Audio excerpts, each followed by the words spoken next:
Good morning. How are you? Wait, fuck. I keep fucking up with that. Hey, good morning. I hope you're doing well. There we go. I am like I'm your salvation from having to actually type, "Hey, I'm doing good." You know, because you don't anyway. So, yeah, just it's pointless to ask, you know. Let me just bitch a little bit about how you guys don't ever talk. Except, I mean, okay, I'll be fair. I'll be fair. Amy talks, and Lucy talks, and Mary's talks, and Kaori talks as well. But like, hey, come on, it's more than like five of you, you know. Anyways, I hope at least. Maybe you're not actually. Who the fuck knows? Anyway, that's not the point. Today, right? Saturday. What are we doing on Saturday? I have fucked up my Saturdays. And that's because, I mean, there is backlog, right? Look at this. Look at this shit right here. When are we gonna talk about all these videos over here, right? When are we gonna talk about all that shit if I keep playing games on Saturday, right? And I've got my martial arts thing, which I have like completely fucking, at this point, like neglected. Look at this shit. We have like Warrior of Light versus the Commander. What happened to that, huh? Sorry, I had to swallow real hard there, just like that other time. Anyway, yeah, as you can see, it's like I gotta start somewhere. I gotta start somewhere. This is what you listen to, all right? Credit where it's due, always. And I have asked permission specifically to use that person's music on my streams, and I'm very grateful that they, talked to me and said yes.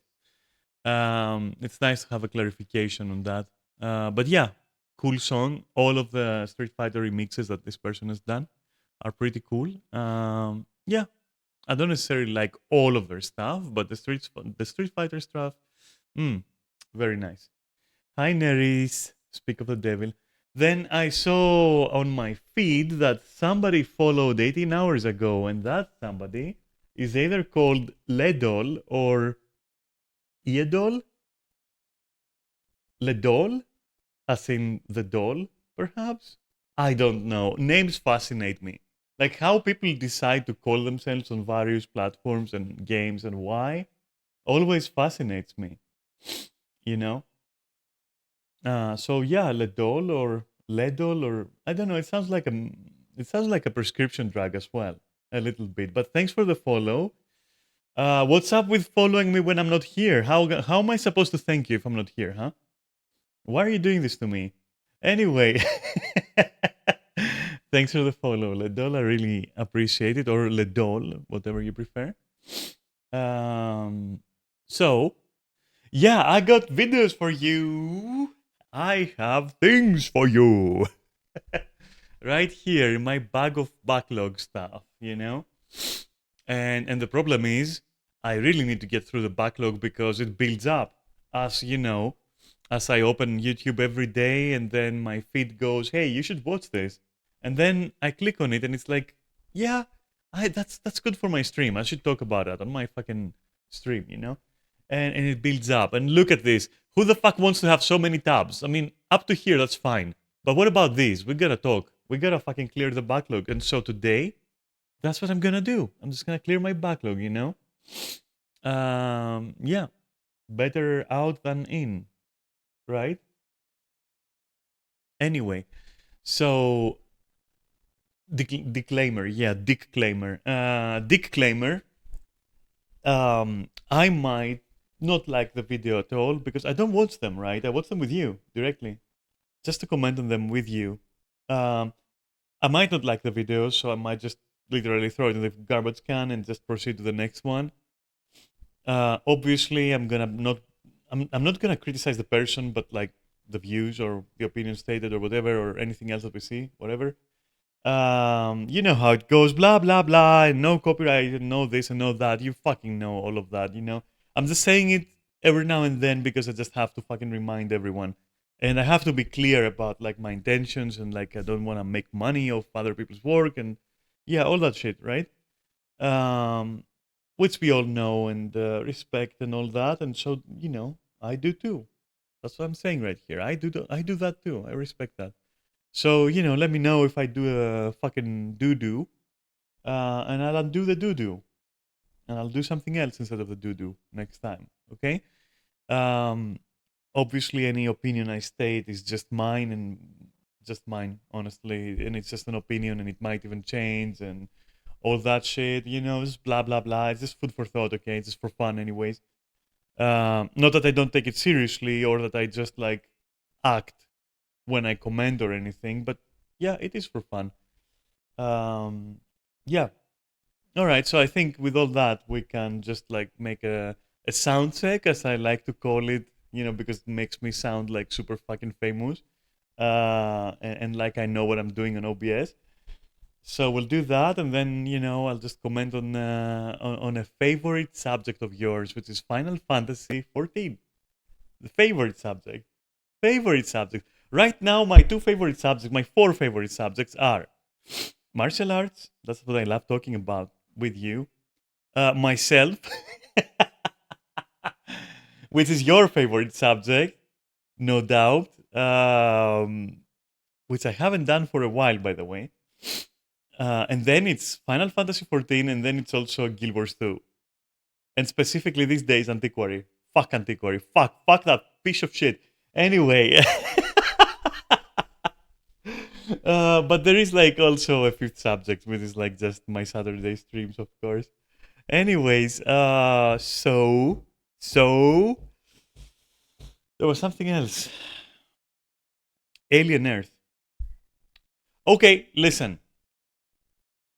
I saw so many fucking negative reactions to the latest episode that, as someone who's been enjoying the show consistently, even with its shortcomings, okay, I was just curious what these people fucking on about, and I checked the episode myself. Normally, I would have saved it for my partner with Neris, just to check it with Neris. I couldn't hold it in. I was like, okay, I have to see what the fuck these people are raging about, because they're fucking raging about it, like raging about it, literally fucking losing their minds. I was like, what, dude? You can headcanon half the stuff that is bad already, and the other stuff is just people being dumb. I'm not gonna lie. And as a fan of Alien universe, of the whole like verse, of aliens, and Weyland Yutani and Predator and all that shit, you should be able to fucking, headcanon a lot of that stuff. Like it's not that fucking hard. I did the job for you last time I talked about that shit, right? So here's the thing. I don't want to make a separate fucking stream for that. So here is an additional bit that I want to add to my previous video on Alien Earth. I see that perhaps I should have waited, but I didn't wait, and so I'm just gonna like shoehorn it in here. Listen, this last episode of the season, from what I understand, filler. Fucking filler. Okay? I agree. It's filler. Am I mad? No. Were there like killings? Yes. I like the implied killings as well. You don't have to fucking see it all the time. There was one scene I didn't like, and that scene is with those flashing lights. I just literally had to look away. Like the intensity and the rhythm of the flashing was fucking absurd, and it took too long, and there was things I wanted to see in there, and my brain was like literally fucking short-circuiting there. Fucking brain dance from Cyberpunk levels of short-circuiting. I didn't like that. Please stop doing that, for fuck's sake. If you're responsible for that and you're somehow watching my stream or my video on YouTube, stop doing that. Like flashing lights are not fun for anyone, you fucking morons. I don't have seizures or epilepsy or anything like that. I fucking hate them. I hate them. Like my eyes go like, fuck that, Now, if you do that to me in real life, I'll adapt and whatever. Like it's not gonna stun me or something. But when I'm just chilling in my chair and like trying to get some entertainment, you're flashing lights when I'm trying to see something that you want me to fucking see. Well, fuck you, I just won't see it. I'll just fast forward. I don't care how good the scene was. So fuck that scene and everything in it. I don't give a shit about it, and I'm not gonna talk about it. I did notice the guy cleaning the fucking corridors. He's still there. You know what? Fuck that guy. I was curious about that guy, but fuck him. Honestly. Fuck him. Because at this point, he's just a tease. I thought some of the creatures were going to be teasers, but they weren't, which is fantastic. Because if anything, we need more of that. It's pretty crazy to me how popular these creatures have become. Even among those who fucking hate the series, they are such a fucking fresh thing. GG's on that one. But the guy, I thought there was gonna be more, you know? And no, he's just a fucking guy, just cleaning the walls every time. I don't fucking get it. I'm not even curious anymore. I'm just angry at him, I guess. Fuck that guy. So like I don't care. At this point, it's just a cock tease, right? At this point, he's just being a tease. There's nothing to that guy, I bet. So and at this point, if there is something to that guy, well, it's overplayed by now. Like seriously, just yeah, it was fun that we didn't know what he's doing, and it was kind of surreal and weird. They should have kept it at that level. Like showing him again at a different location, that does nothing. That does nothing right now. So just forget that guy. Like I'll mentally block him out. Fuck him. So fuck that guy. Fuck that scene. Um, the what else? The action was sparse. It was a filler, legitimately a filler. Also, here's another complaint. The guy, right? I keep forget. Is his actual name called Prodigy? Like, what is he called? Other than Boy Genius or something. What the fuck is he called? I don't remember his name. I never could hold his name. Anyway, the CEO of Prodigy, the owner of the company, anyways. The Boy Genius. Okay. So at this point, he has lost credibility. That is something you don't want your villain to ever lose. But here's the thing, I don't think he's supposed to be the villain. I don't think he's the big bad. I don't think he's the big bad when it comes to the human faction. Let's call it human faction, of course. You've got like the xenomorphs, you've got the independent other aliens, you got like the synths, you got the fucking the Borgs, and you got the fucking hybrids, and you got humans, right? Faction. So from that faction, I think that he's actually not the big bad. I think he's more like a troll at this point. That's what he is. But I'm kind of sad because it was very, it's very, it's like an anime trope where they build him up and then he's just like not the villain in the end, but he's just like uh, a mischievous like little person that from villain becomes like a side annoyance. Uh, that kind of thing. I don't like that trope. I don't like that this is how it feels. Maybe that's not how it is, but that's how it felt for sure. So him losing his weight as a character, as a threat, was not welcome. I did not welcome that. I was hoping that he would do something extremely 4D chess 600 IQ move. No, nothing. All his threats fell flat. All his fucking pseudo philosophical bullshit fell flat. All his motivation fell flat. I'm not even sure what he wants anymore other than to be a jester or something. That's what he reminds me of, like a jester or like, I don't know, Loki without the cool plots or something. Like literally, I don't know. I think he needs to come back from this writing wise, because otherwise it's a waste of a character. I really like the idea of the character.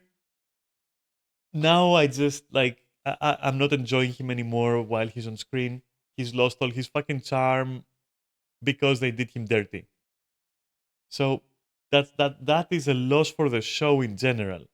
The more interesting characters you have, the more interesting your show. Simple as that, like simple math. So why fuck up that character?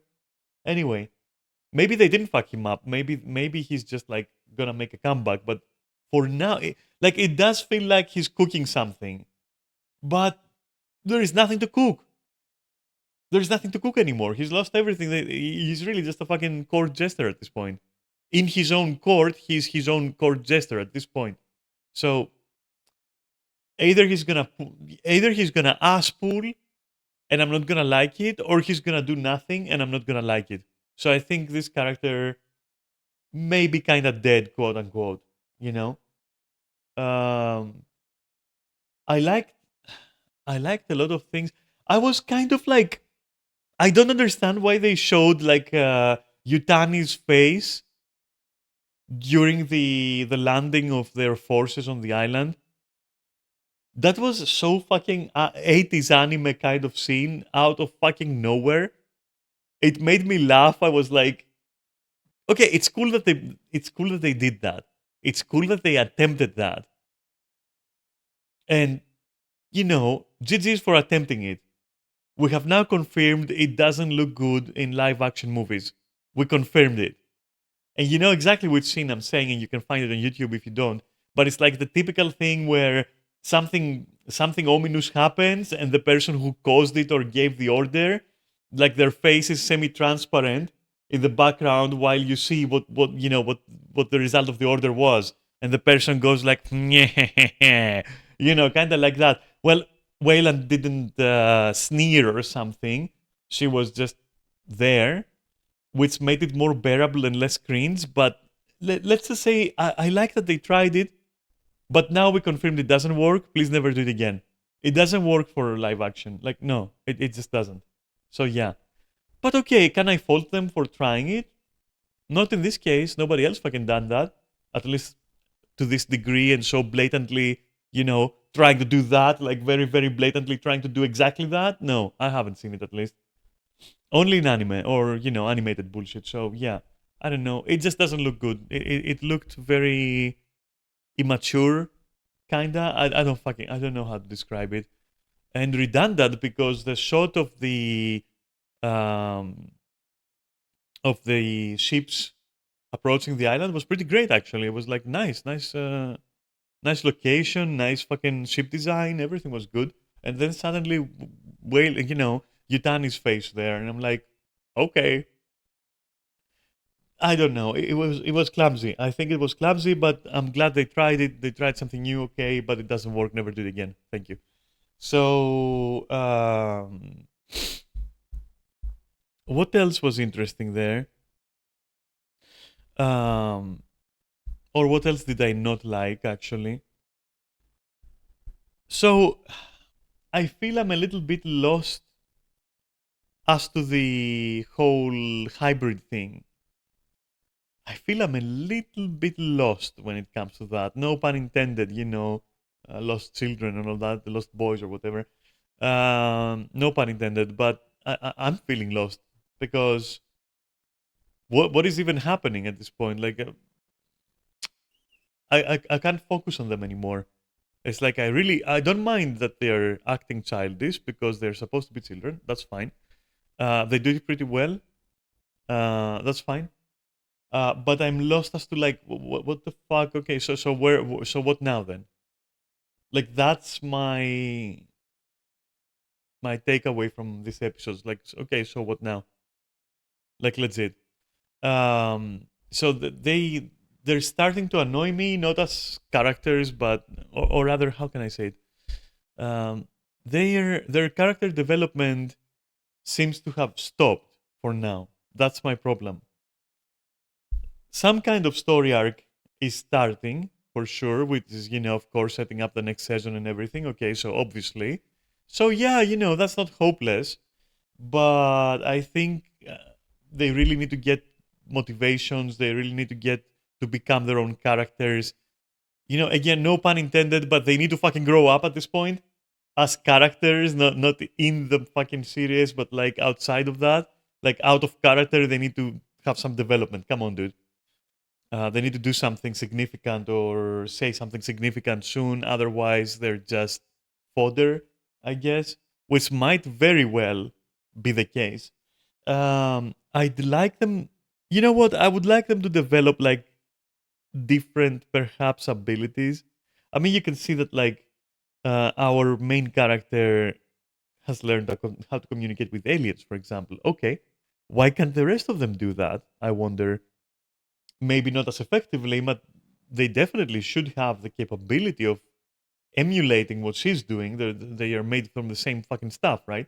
Not only that, but like if she's fucking with the network, so could they, right? So why are they just like not doing that, or why is she not teaching them, like the main character? Why is she not showing them how to do it?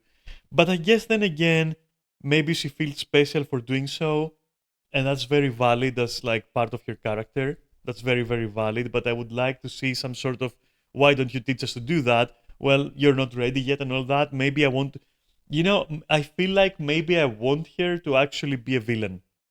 Maybe I actually want her to become a villain, and maybe we see like a bit of a schism between, um, the gang, let's say, of hybrids. That would be interesting. Um, what else did I actually not enjoy? Because I want to get the bad stuff out of the way. The fight between the synth and the cyborg. Nah, nah, nah. Not feeling it. I'm sorry. Not convincing. The reason why it wasn't convincing is not because of. So here's the issue. Everything about the synth, that was convincing. Everything about the cyborg, that was not convincing. Like, there shouldn't be. All right, so okay. Let's dial it back a bit and like try to scale it a little bit. Okay, so old androids, right? Older models, like the ones we see, or maybe not old by this series standards, I guess. But the androids we see, the synths, sorry, we see, to use the proper terms, in Alien Isolation, right? Well, these guys, and in the movies, for example, Ash, right? You know, from the first Alien, and Bishop to a degree as well from Alien 2 and 3, um, they aren't weak. Yeah, they're not weak. They are in fact very dangerous, like very dangerous. Okay, so the fact that like Kears is his name, I think, the guy with the white hair, very stylish guy. By the way, I really love his appearance as an actor, at least in this series. But anyway, that guy, he should have basically handled the cyborg. He should have basically fucking not zero difficulty. All right, not zero difficulty, but getting clowned on the way that he got clowned on. Nope. I doubted that. I was like, no, I don't think that's how they should go.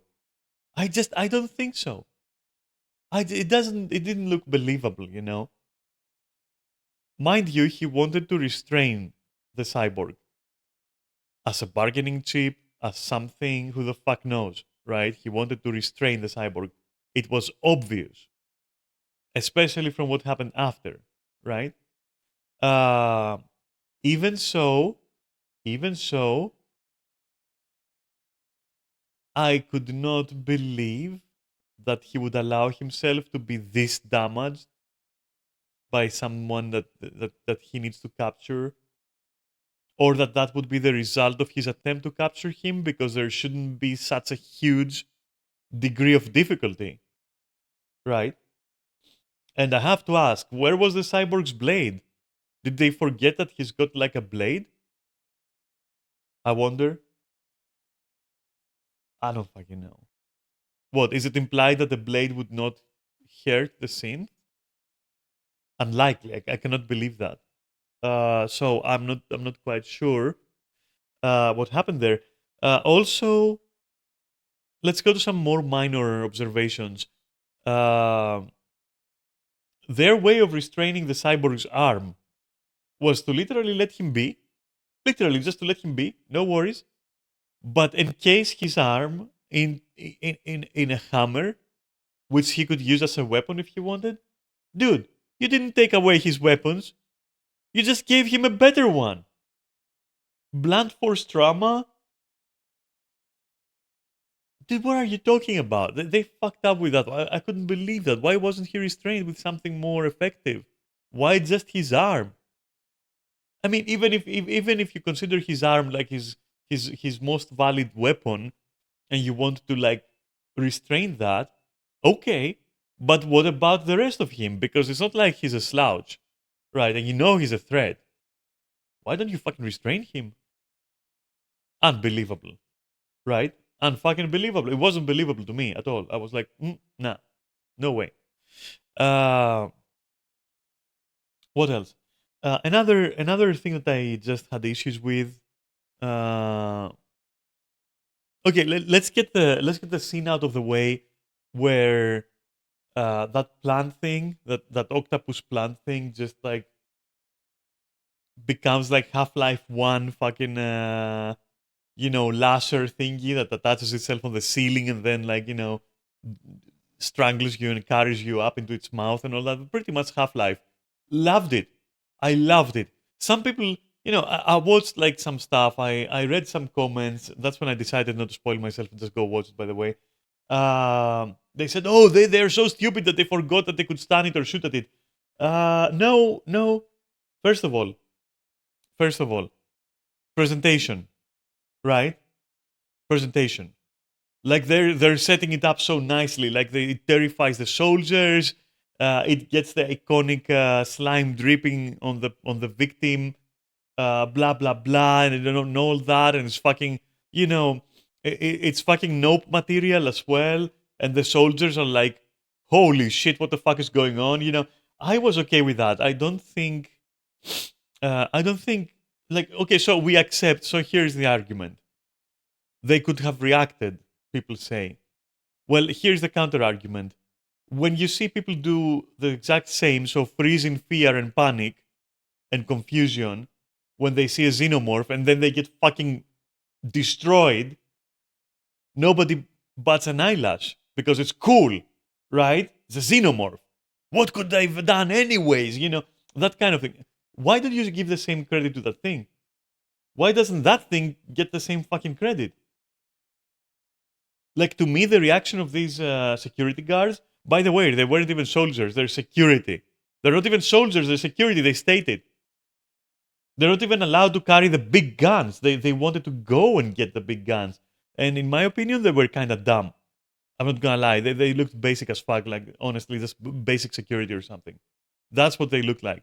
So, no, the scene made sense to me. The scene actually made sense to me. I was like, yeah, okay. They fucking rolled very low. They rolled very poorly. They got fucking intimidated. That's it. Like, it can happen. Boom, done. It can happen. Okay. I saw no problem with that scene at all. People saw a lot of problems with that scene. I saw no problem with that scene. I'm sorry. Plus, the rule of cool. It looked so cool that it's like, yeah, just let it happen. Just let it happen so we can watch it. It didn't break immersion. It wasn't like it destroyed anyone's, like, believability or something. I never. Did you believe in these guys? Did you believe that these guys were gonna do anything significant? Did you believe they're not just fodder?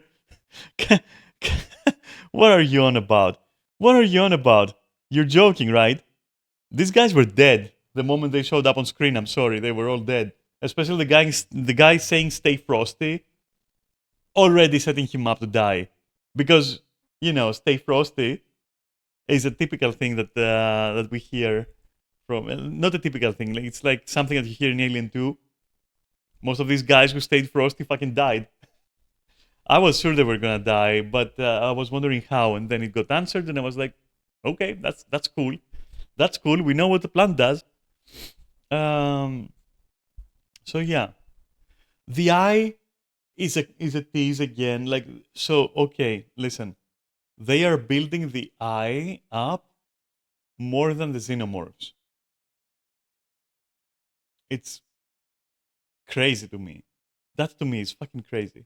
Legit. It is fucking crazy. Not in a bad way. It's in a good way. Like, I'm watching this for the eye creature. Legitimately, I am so curious what that thing is gonna do. And how that's gonna play out. I'm so fucking curious. Legit. I kind of wanted it to latch itself into the brother of the protagonist and maybe create an interesting, like, dynamic. Maybe he gets, like, A curse and a blessing. Maybe they maybe together they become venom or something. I don't fucking know. I was ready for that. Apparently it didn't happen. But the creature did escape, and it is now in a human body. So that's all right. It's developing. It's developing. All right. I'm here for that. I'm here for the octopus eye. Um, so yeah, I'm good with that one. What else? I kind of find the smaller alien a little bit hilarious, but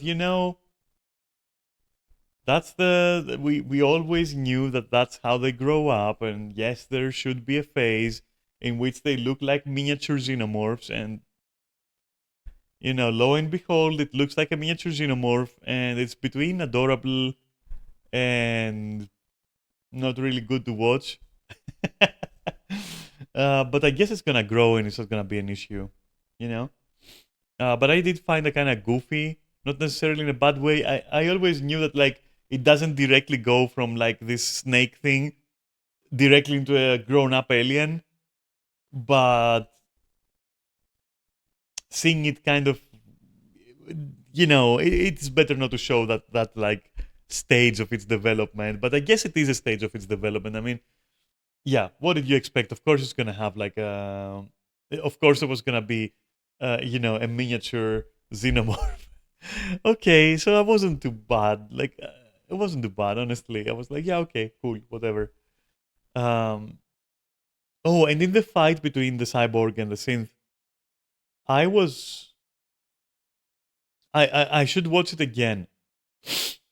The thing is, I should watch it again because I did not notice if the so in the beginning, the synth actually surprises the cyborg with his speed, by which he takes a weapon and discharges it into the cyborg's face.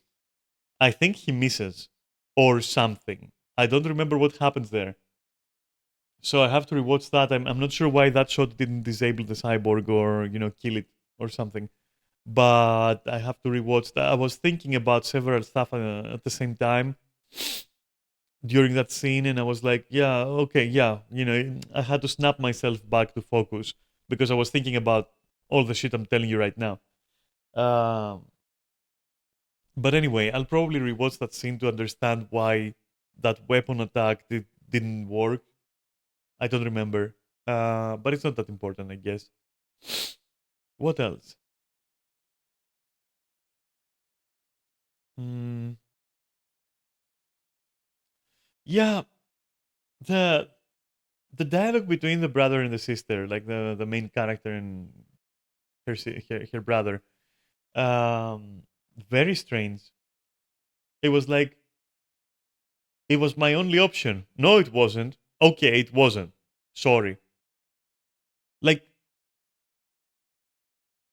what? I was kind of in my brain. I was like, is he afraid? Is he actually afraid? He looked afraid. I'm not gonna lie. He looked like he was intimidated by his sister enough to actually not contest what she's saying. So I think it was that.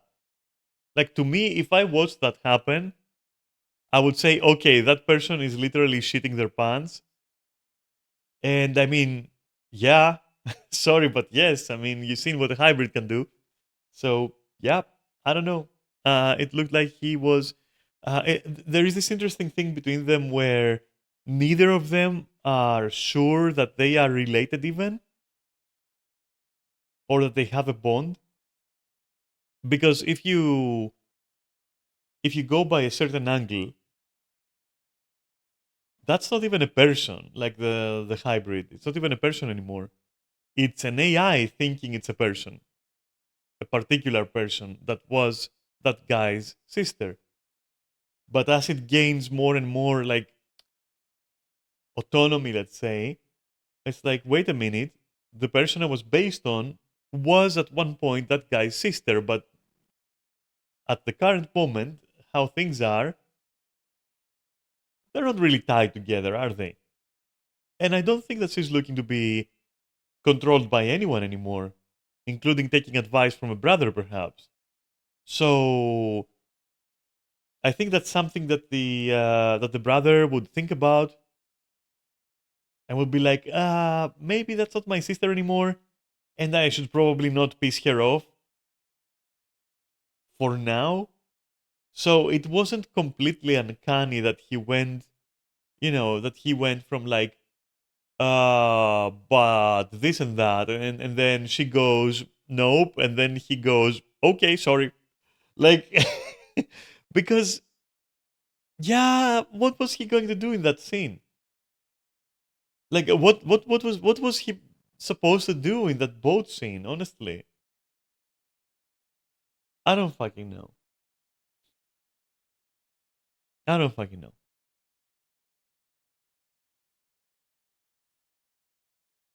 Maybe he could have just let the hybrids taking care of everyone, but he just, he just didn't want anyone else to die. He stayed so.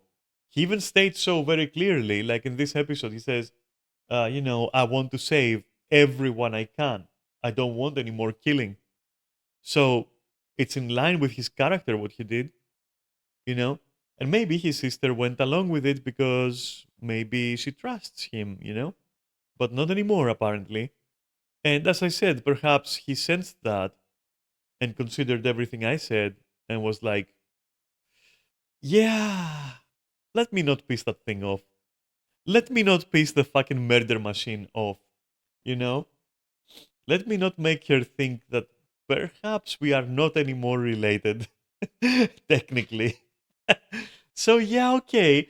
But it still felt bad as in terms of as in like terms of dialogue. I think if they I think if they went out of their way a little bit more to show his hesitation and his inner conflict with what is being said, they could have sold it a bit better. They could have sold it a bit better. It was a little bit too dry. It was a little bit literally what I said. Even if you can justify it, even if you can explain it, it was a little bit like, I'm right, you are wrong. Okay, sorry, I am wrong. Like, okay, it's a bit jarring. It's a bit jarring, but it's okay because it does have some merit. Definitely holds water. It just was a bit clumsy. In general, I'm telling you, this episode wasn't bad, but it was clumsy. And it was very, very filler. It was like literally beach episode. It was very filler. It sets up the second season and it's a beach episode. Literally, it is a beach episode. They're on a fucking island, and it opens on a beach, and it fucking closes on a beach where we see the eye like going to the guy, the guy's corpse. It is a beach episode, literally. So, did I hate it? Even with all the shit that I mentioned? No, no, I quite enjoyed it actually. I didn't love it, but I enjoyed watching it. Moment to moment was okay. Overall, did I want more? Did it feel like a nothing burger? Yes, filler. But okay, I'll take it. I don't hate it. As long as we are all like on the same page. Sorry, John. As long as we're all on the same page that it's filler, and by all I mean like us as viewers and the guys who are creating it and writing it, also kinda, acknowledge that yes, that one is just like setting up the season, is this and that, nothing significant happens. Yeah, okay. But if they were to argue, for example, if the writers were to argue, no, that was a very important episode, like a lot of things happened. If they did that, I would be like, okay, you dropped the ball. Like you're fucking dropping the ball. Better pick it the fuck up. You're dropping the ball. But if they go like, yeah, no, this one was just a chill episode. We just wanted to fill some holes and like close some gaps and like progress some plot lines a little bit and this and that and wrap it up and move to season 2, then I would say, yeah, if that's the intention, that's not that bad. I had fun, sure, if we agree that this is the intention. But again, if any one of them was like, no, this was like a pivotal moment, very important, I'd be like, bro, no, no, and never do that again. Like, don't ever fucking do that again. If that's a series, if that episode is meant to be anything but filler. And am I mad that there is a filler? No, I'm not. It's like, okay, all my favorite anime fucking have fillers. Can't help it. I don't like them, but like it happens. So sure, why the fuck not? You know, Dexter had fillers, Walking Dead had fillers, other shows that I enjoyed had fillers. Like, you know, I give it a pass. It's fine. It's filler episodes, whatever. I'm not gonna like lose my sleep over it. All it did was like butter me up for the second season. You know, just fucking lubricate me, and I'm ready to dive in there like unrestrained, full depth. I want to see season 2 for real. Um, and so one thing I want to see going forward is something more serious from the human faction. I want to see humans, not cyborgs, not synths, not any humans who are actually capable of being a threat to alien species or cyborgs or synths. You know, I want to see actual humans having like perhaps specialized weapons or equipment, you know, protective gear or something else or weapons, anything. I want them to be a threat. I don't want them to be just absolutely fodder and there as something that all the other factions can fucking clown on just to give us entertaining moments. I would like to see humans killing xenomorphs. I would like to see humans dealing with synths and like just taking them down. I don't want them, you know, I would like to see that for once. Because, you know, a staple of these franchises, uh, Aliens and Predator, is that humans are kind of like, nah, you know, kind of fodder. With some exceptions with plot armor and like, you know, when it's intended to be a protagonist that is human and lives among the predators and all that. And you know what, more so in Aliens than in Predator, because in Predator they explore all these weird themes where depending on what the plot line wants, a human can like beat a predator in hand to hand. Like it's a little bit weird, but Aliens, you know, in that one consistently humans had to rely on getting the fuck out of there, you know, bottlenecking, doing this, doing that. Very weak against aliens, you know, extremely weak. Extremely weak. Uh, I'd like to I'd like to see the alien being forced to actually isolate and kill, being forced to ambush. You know, I want to see at least maybe Weyland Yutani forces may be a threat. At least I don't fucking know. I don't fucking know. I'd like to see that. I don't want humans to be negligible or just background noise or just something for the creatures to kill. You know, it can be 50-50. Some of them might be easy to kill, but some of them might be genuinely threats. Uh so you know, I want to see something like that. Maybe some tough guy just or some tough girl or whatever. You know, that would be nice to see. Come on. Not all of them have to be fucking mad scientists or fucking jobbers. You know, because so far, humans, what have they been? Mad scientists or scheming corporates or jobbers. That's it. Like, I don't want to see that anymore. Or maybe I do, but like, maybe add like credible fucking soldiers, credible, you know, threats to like, you know, to threaten a little bit all the other guys. That's what I'd like to see. But okay, whatever. What else? Hmm. There was something else, but it is now eluding me. There was something else, but it's eluding me. What was? I was just thinking about it earlier, and I was like, yeah, I should tell you. What was it? Ah, yes. Uh, so, so, so. The the bald dude, right? The bald dude who is security to the boy genius. Good reveal that he's like an advanced synth or something or a combat synth or whatever. Good reveal. Very good reveal. Um, I didn't see that coming, and I was always wondering, like, is that guy? I was hoping that he was going to be the credible human threat to everyone else. I was hoping that, but no. Turns out that he's a complete synth. He's not autonomous though, so he just. I didn't like the fight with the hybrid and him. I did not like that fight at all. I was so hyped. Like when he literally fucking threw the hybrid across the room, I was like, whoa, okay, let's see some action here. And then suddenly, nope, paralyze. I'm like, uh, okay then, that's done. It was such a fucking disappointment. I was like, come on. And and by extent as well, I have to admit, it feels like it feels like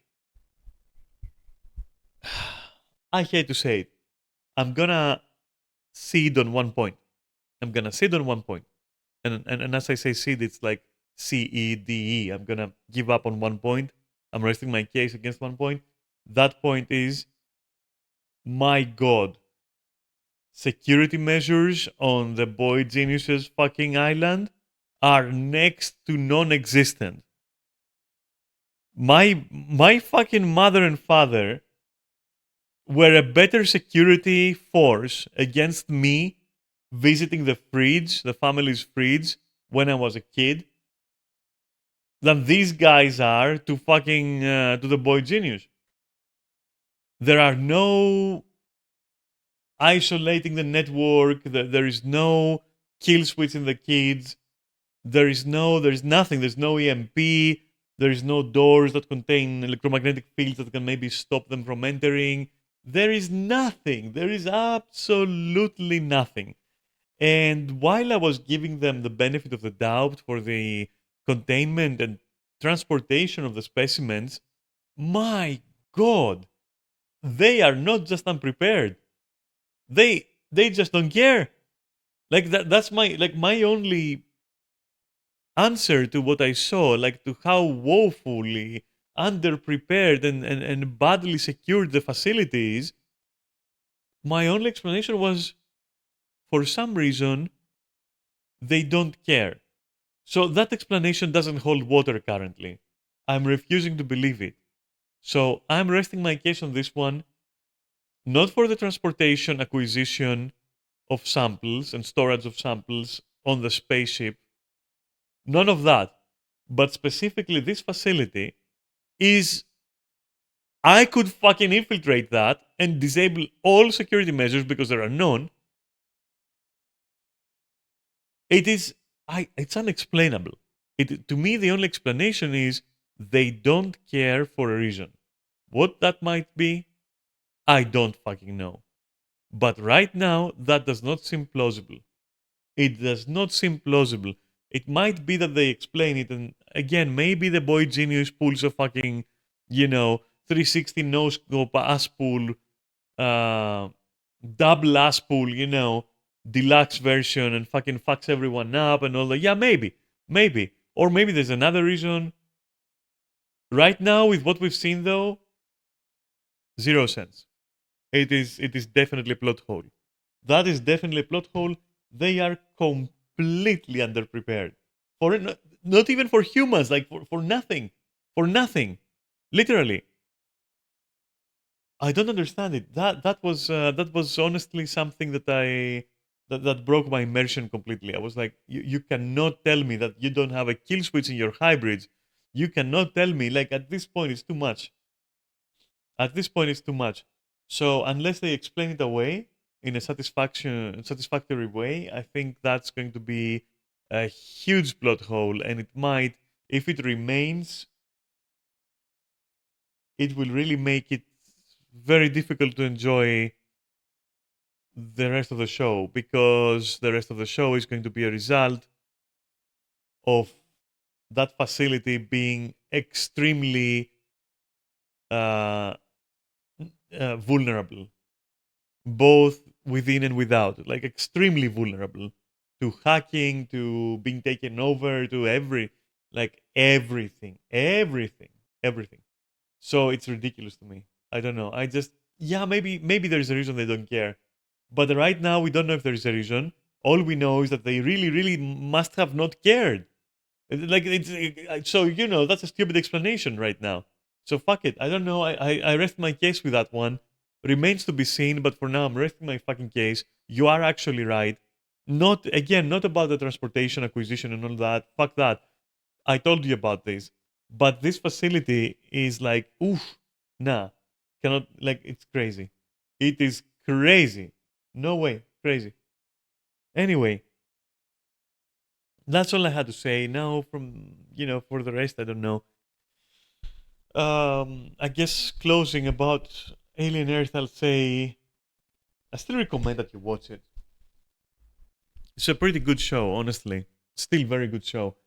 But yeah, I would like them to address the lack of security measures, the lack of containment, the lack of like anything. It's that facility is so vulnerable that there has to be a reason why it's so vulnerable. If there is no reason that it is so vulnerable, then this is the most glaring and stupid plot hole, and it might even make me want to stop watching it. I don't fucking know.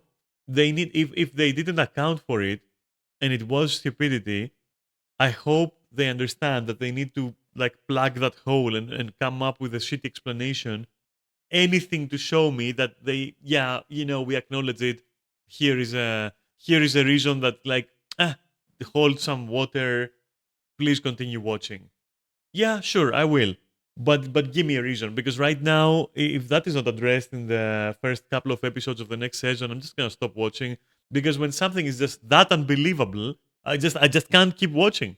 I just can't. I fucking lose it. But as things stand, I'm willing to wait on that one, but I'm giving up defending it. Um, what I'm not gonna give up defending is the fact that like immortality is completely secondary as a goal, and that the opening statement of the season was not what people think.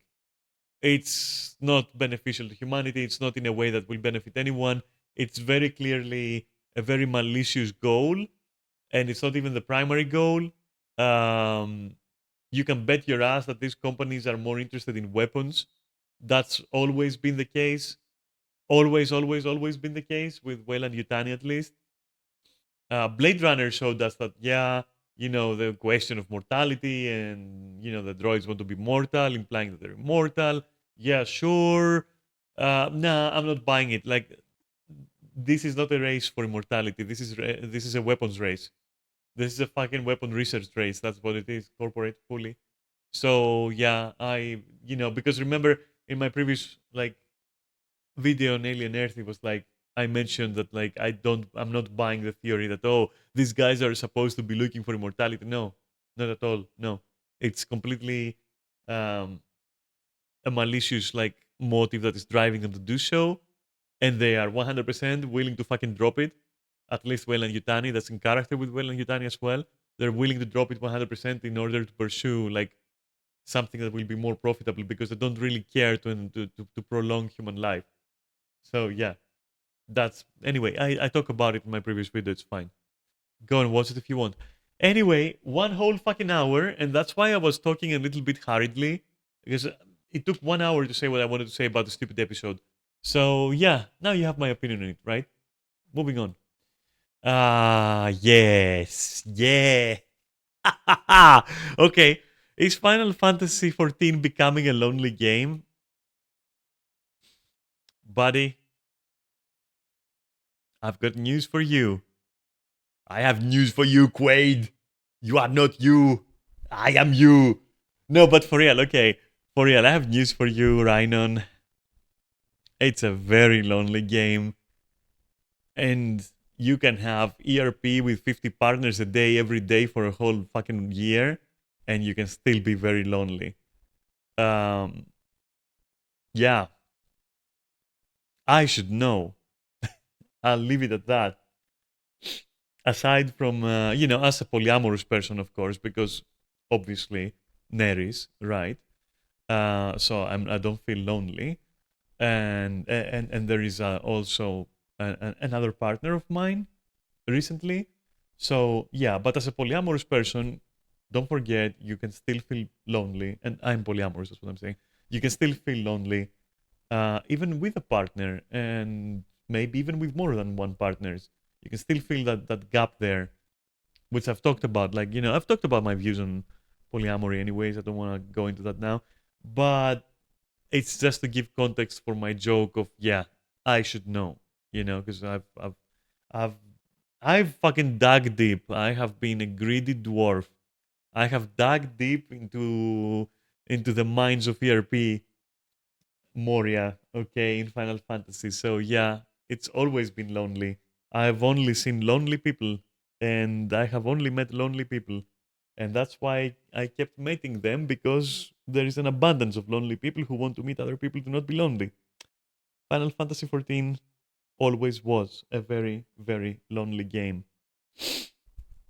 In case you didn't know, Rhinon. Anyway, sound checker. Fondest memories from my early. Nope, I'm going to lower your volume, friendo. Let's try it again. One of my fondest. Nope. I'm going to lower you more. Because you have a very sonorous, loud voice. Memories from my. Maybe a bit more even. Right now. Early days in FF14 is a Okay, maybe not that much, right? Maybe like here. That should be okay. Let me see again. One of my fondest This okay for you? Is this fine for you? Should be, right?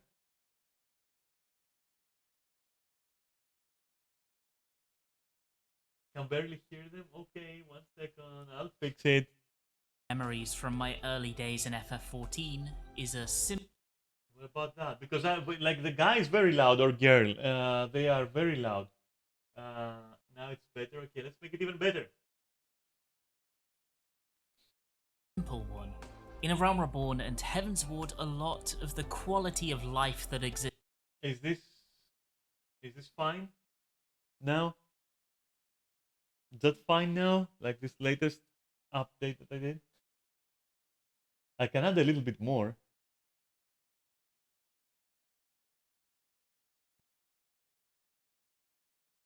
It's fine. Okay, I'll add a little bit more just in case. Just in case. Okay, so also let me see if you hear it through me. Exists today just simply wasn't a thing, even down to the capability. Okay, 1 sec.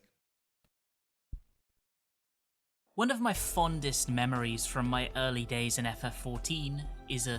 You're goody now, okay? Goody? Yeah, you're goody now. You're Gucci now, right? So let's fucking dig in. I'm ready for this. I'll be stopping. You know how this goes, right? I mean, you had my disclaimer at the very beginning, but I'll explain also how I do things, which is like, here you go. Here's the fucking video. Actually, we don't need full screen, by the way. Here's the fucking video right here. I'm gonna be pausing and unpausing and commenting. Ta-da! That's it. Let's fucking go. One of my fondest memories from my early days in FF14 is a simple one. In A Realm Reborn and Heaven's Ward, a lot of the quality of life that exists today just simply wasn't a thing. Quality of life? Are you referring to mods? This game's quality of life is dog water. From the interface to many things, it's like the menus, everything. Yeah, I don't know. There's been a lot of quality of life since the start. Oh no, what are you going to say? There has? I never noticed it. I disagree on that. It's still dog water. Yeah, I never felt so. Okay, so to break this down a little bit, beyond the memes and the jokes, I haven't felt that there's been like such huge upgrades from Shadowbringer to what you call it, to Dawn Trail. I didn't feel there were like Shadowbringer was around the time it stagnated, but we're talking from ARR. to modern days. Yeah, okay, so maybe, so yeah, okay, you know better because I wasn't there. So apparently, if the person is referring to a realm reborn throughout its rebirth, I guess, all the way to Shadowbringers, then yes, I'm sure that there must have been some changes, right? So I gotta take them to their word. But like for me, I'll put it this way. You're right. I'm gonna correct myself, and I'll put it this way. For me, having joined on Shadowbringers all the way to Dawntrail, to the end of Dawntrail, I might say, like pre-patches, of course, because I couldn't stay. Uh, I couldn't bear to stay. Uh, Not much changed. So that's why my reaction was, what quality of life? First of all, because having played other games, I cannot really say that Final Fantasy has quality of life or is modern or anything. So first of all, that, and second of all, what improvements? Because I didn't really see much in that regard. I'll tell you one thing that Final Fantasy does in terms of quality of life, and that is exactly what you see right here, which is basically the interface. Not because it's an awesome interface, but because you can change the position and shape of every bar, of every icon, and the size. That is the only thing that I feel Final Fantasy could teach other games like World of Warcraft and Guild Wars when it comes to like quality of life stuff like that. It is a huge thing to be able to completely customize your HUD, let's say your heads up display, as they call it, okay? Which now they call it user interface, of course. Yeah, definitely both World of Warcraft and Guild Wars 2 should steal this and do it because they are both honestly really, really bad with that. Whereas Final Fantasy does it really, really well. Moving on. even down to the capability to directly queue into raid content via the Duty Finder. Back then, you had to manually travel to the entrance of the raid itself in order to enter. In the case of Alexander, your party would fly out into the Dravanian hinterlands and make their way to that huge mechanized structure, venturing onto the tiny island that linked the outside world to the Primal's outstretched hand. Whilst doing so could be considered an unnecessary inconvenience, I looked forward to it every week. The entrance to the raid became a pseudo-social hub, and you'd always see a collection of players outside, some going into or coming out of their own static raids, and others there to cheer people on and chat with one another. Over time, you'd come to know the other groups on your server naturally by virtue of this connection point. I was there to cheer on. You still have that through clubbing and social hotspots and social hubs. But I understand, of course, there is always this debate between, oh, I miss waiting outside of the dungeon where all the cool people were, and you talked before you went in, and you formed different parties. Yeah, yeah, okay. And then people will tell you, oh, introducing the LFG fucking made it all automated and then killed the socializing. If you're not wrong in one way, you're not really wrong in one way, but in another, your socializing hinged on this. Weird. For me, socializing mostly hinges on social hubs, not really content. I guess that's different from person to person. Either way, you're gonna displease some people, and you're gonna please some other people. Objectively, is it better to be able to have a menu to go through? Yes, it is. It is. Anyone who says otherwise cannot separate their nostalgia for moments like this from practicality.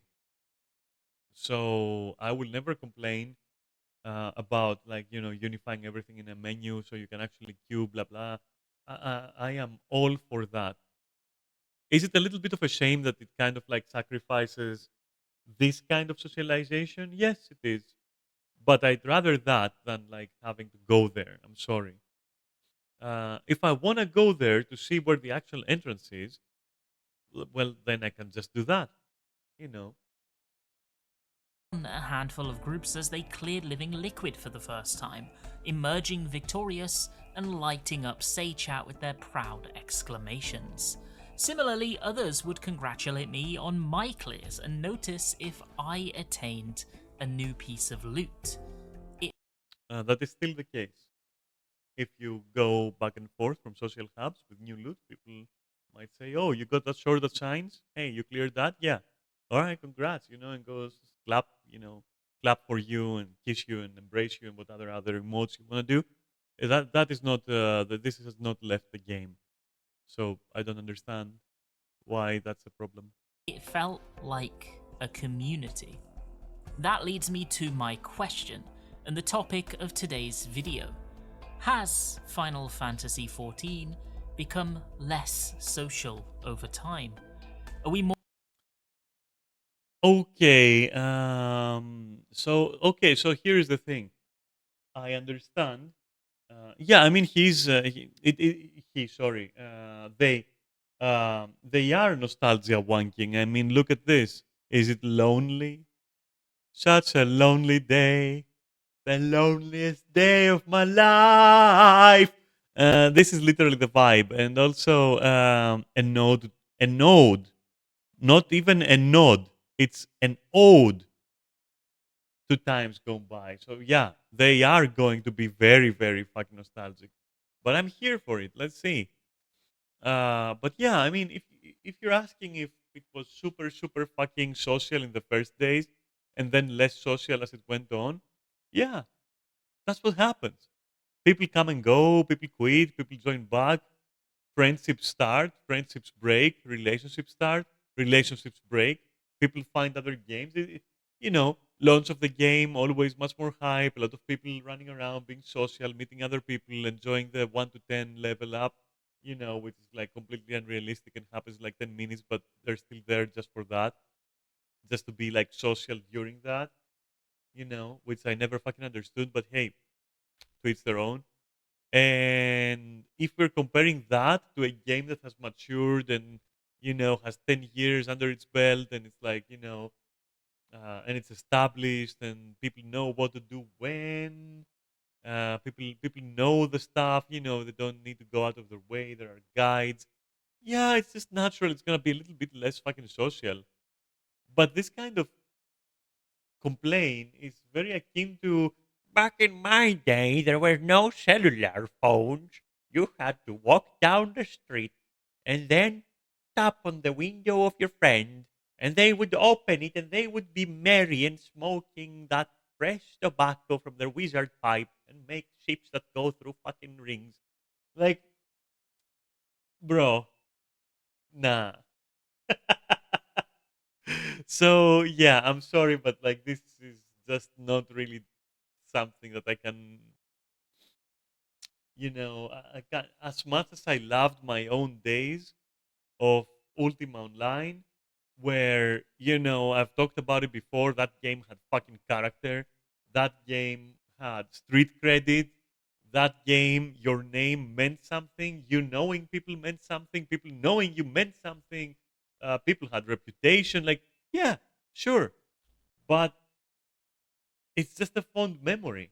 You can't do that anymore. That's not how people work anymore. It's not a game. It's how people work, how people communicate, and how often it's you know lamenting the loss of that is literally just and like, especially when it's compared to added practicality and functionality, is just back in my day. Yeah, grandpa, let's go. more isolated than before on our singular journeys through AO? And arguably, fucking arguably, especially Final Fantasy, modernization and innovation brought more people together. Sure, to goon. Yes, to jerk off to each other. But did it bring them together or not? It did.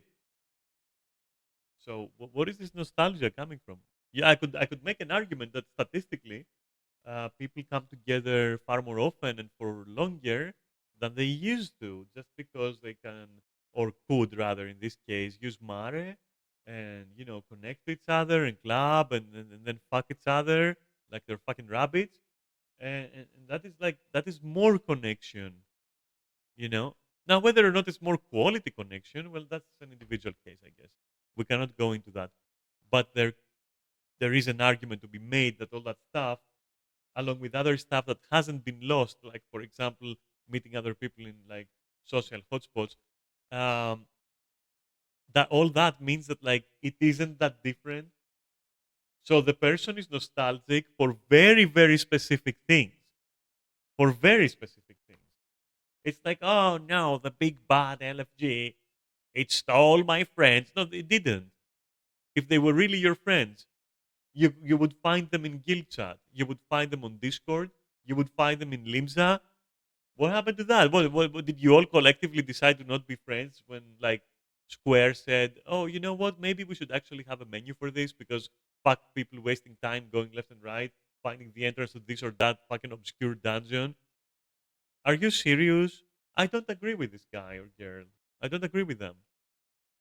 Sorry. And yeah, sometimes you can say, yeah, I miss a little bit of that. You know, sometimes. That's it. That's the most I can relate to what the person is saying. Otherwise, it sounds like old person looking at the sky and going like, well, see that plot of land over there? That used to be my grandma's fucking corner store back in the day, and now it's a huge skyscraper. How the times have left us behind. Like, come on now, dude. Nausea, or is it a perspective issue? More than that, what is the toss-up in the paradigm between quality of life and immersion?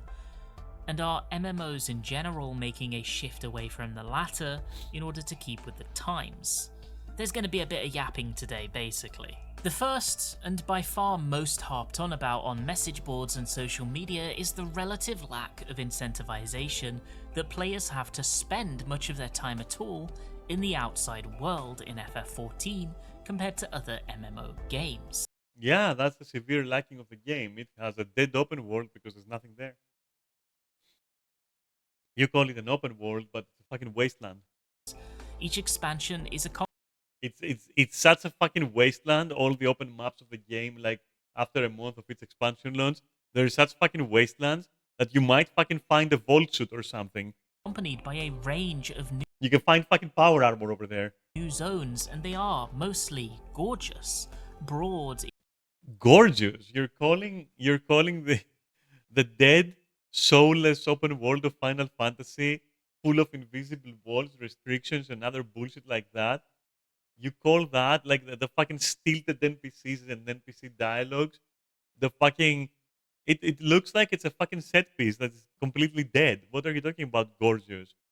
That shit was gorgeous maybe 10 years ago, maybe 15 years ago. in color palette, theme, and inhabited by a diverse spectrum of wildlife. No, they're not inhabited by any fucking wildlife. There are fish that float above water every now and then. The fucking underwater is empty. The overworld is emptier than the fucking underwater at this point. Okay, maybe not, but like there's like 10 NPCs per map, maybe something like that. It is very stilted. No, this person hasn't touched another MMO. It feels like this person is gonna have a fucking stroke, and I don't mean the stroke that can kill you, but this person will probably jerk off if they fucking see the open world of Guild Wars. They're gonna get horny because they do sound like somebody who appreciates that kind of stuff. Hey, friend, check Guild Wars 2 if you want that feeling. Because you're coping so hard right now. Because I've played both games, I've played World of Warcraft as well. In order, without any argument, zero difficulty, Guild Wars at the top. Zero difficulty, number one spot. Far, far behind, you got World of Warcraft. And behind that, but not far, you have Final Fantasy. So this person saying the open world is gorgeous makes me want to fucking reactivate my subscription, go in and show you how fucking gorgeous, quote unquote, it is, because it's a fucking wasteland. And the colors, oh my god. Don't even get me started. I need fucking 50 fucking reshades of gray, okay, to even make it interesting. Friendly races and dangerous foes alike. They're good, and they generally do a lot of justice to making the world look like it houses depths to keep players engaged. Look at this picture. Is this picture something that has depth that makes you want like? Okay, I completely disagree. I completely disagree. I could log in just now and show you how washed out and generally washed the fucking world is in Final Fantasy. This person is tripping balls. If you smoke weed before you go in, you might find it interesting. The weed, not Final Fantasy. Look being the keyword here, because unfortunately, aside from a handful of niche instances, practically all of these zones are devoid of any interesting reason to ever return. But you're contradicting yourself now because the reason to return could just be the visual beauty. It doesn't even have that. And now the person is also saying there is also no other reason. So how is it beautiful and interesting and immersive and all that, and then you just never step back? It's like a fucking set piece that is dead, and the colors are washed out. Like you need reset to fucking breathe some life into that shit. Unbelievable. After the initial main story run through has been completed, you'll follow a dozen or so quests from point A to point B, watching cutscenes along the way. No, you are going to follow quests from point A to point B to point A to point B to point A to point B to point A to point B to point A to point B. And then you're gonna go to the next fucking quest and it's gonna be point A, point B, point A, point B. Like trust me. I've done it. I've done every single quest in the game. Thank you. Way, inevitably walk to an instance dungeon or trial at the end, and then never come back. Those exceptions include side quests that mimic the initial point A to point B, Beast Tribe dailies released months after the fact, fate grinding, and hunts. You'd expect that at least the last two, fates and hunts, would be a fantastic way to have players natively grouping and collaborating with one another, to make them interact in meaningful ways, talk and have fun.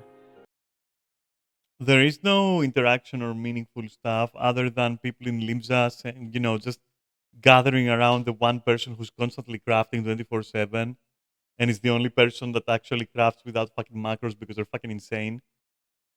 You know? That's the most of interaction. Maybe sometimes you'll go in a dungeon and somebody will post a fucking copy paste macro that says like, "Me hello, me everyone. Here is me, a small kitten, meow. Like hello, let's have an amazing run."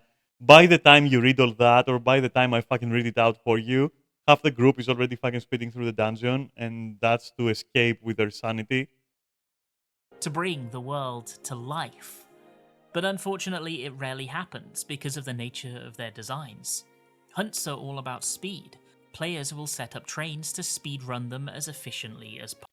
Of course, you're gonna speedrun this shit. You know why you're gonna speedrun this shit? Because you're doing it in a very stupid fucking looking open world that is super dead. Nobody wants to deal with that shit. Nobody wants to deal with one another. It's like there is some, arguably there is some fucking interaction.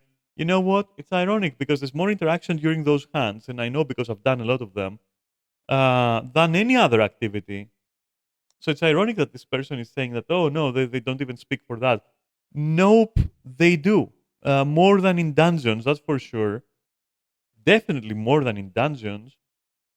And probably as much as, maybe not as much as sitting in Limsa or other hotspots, but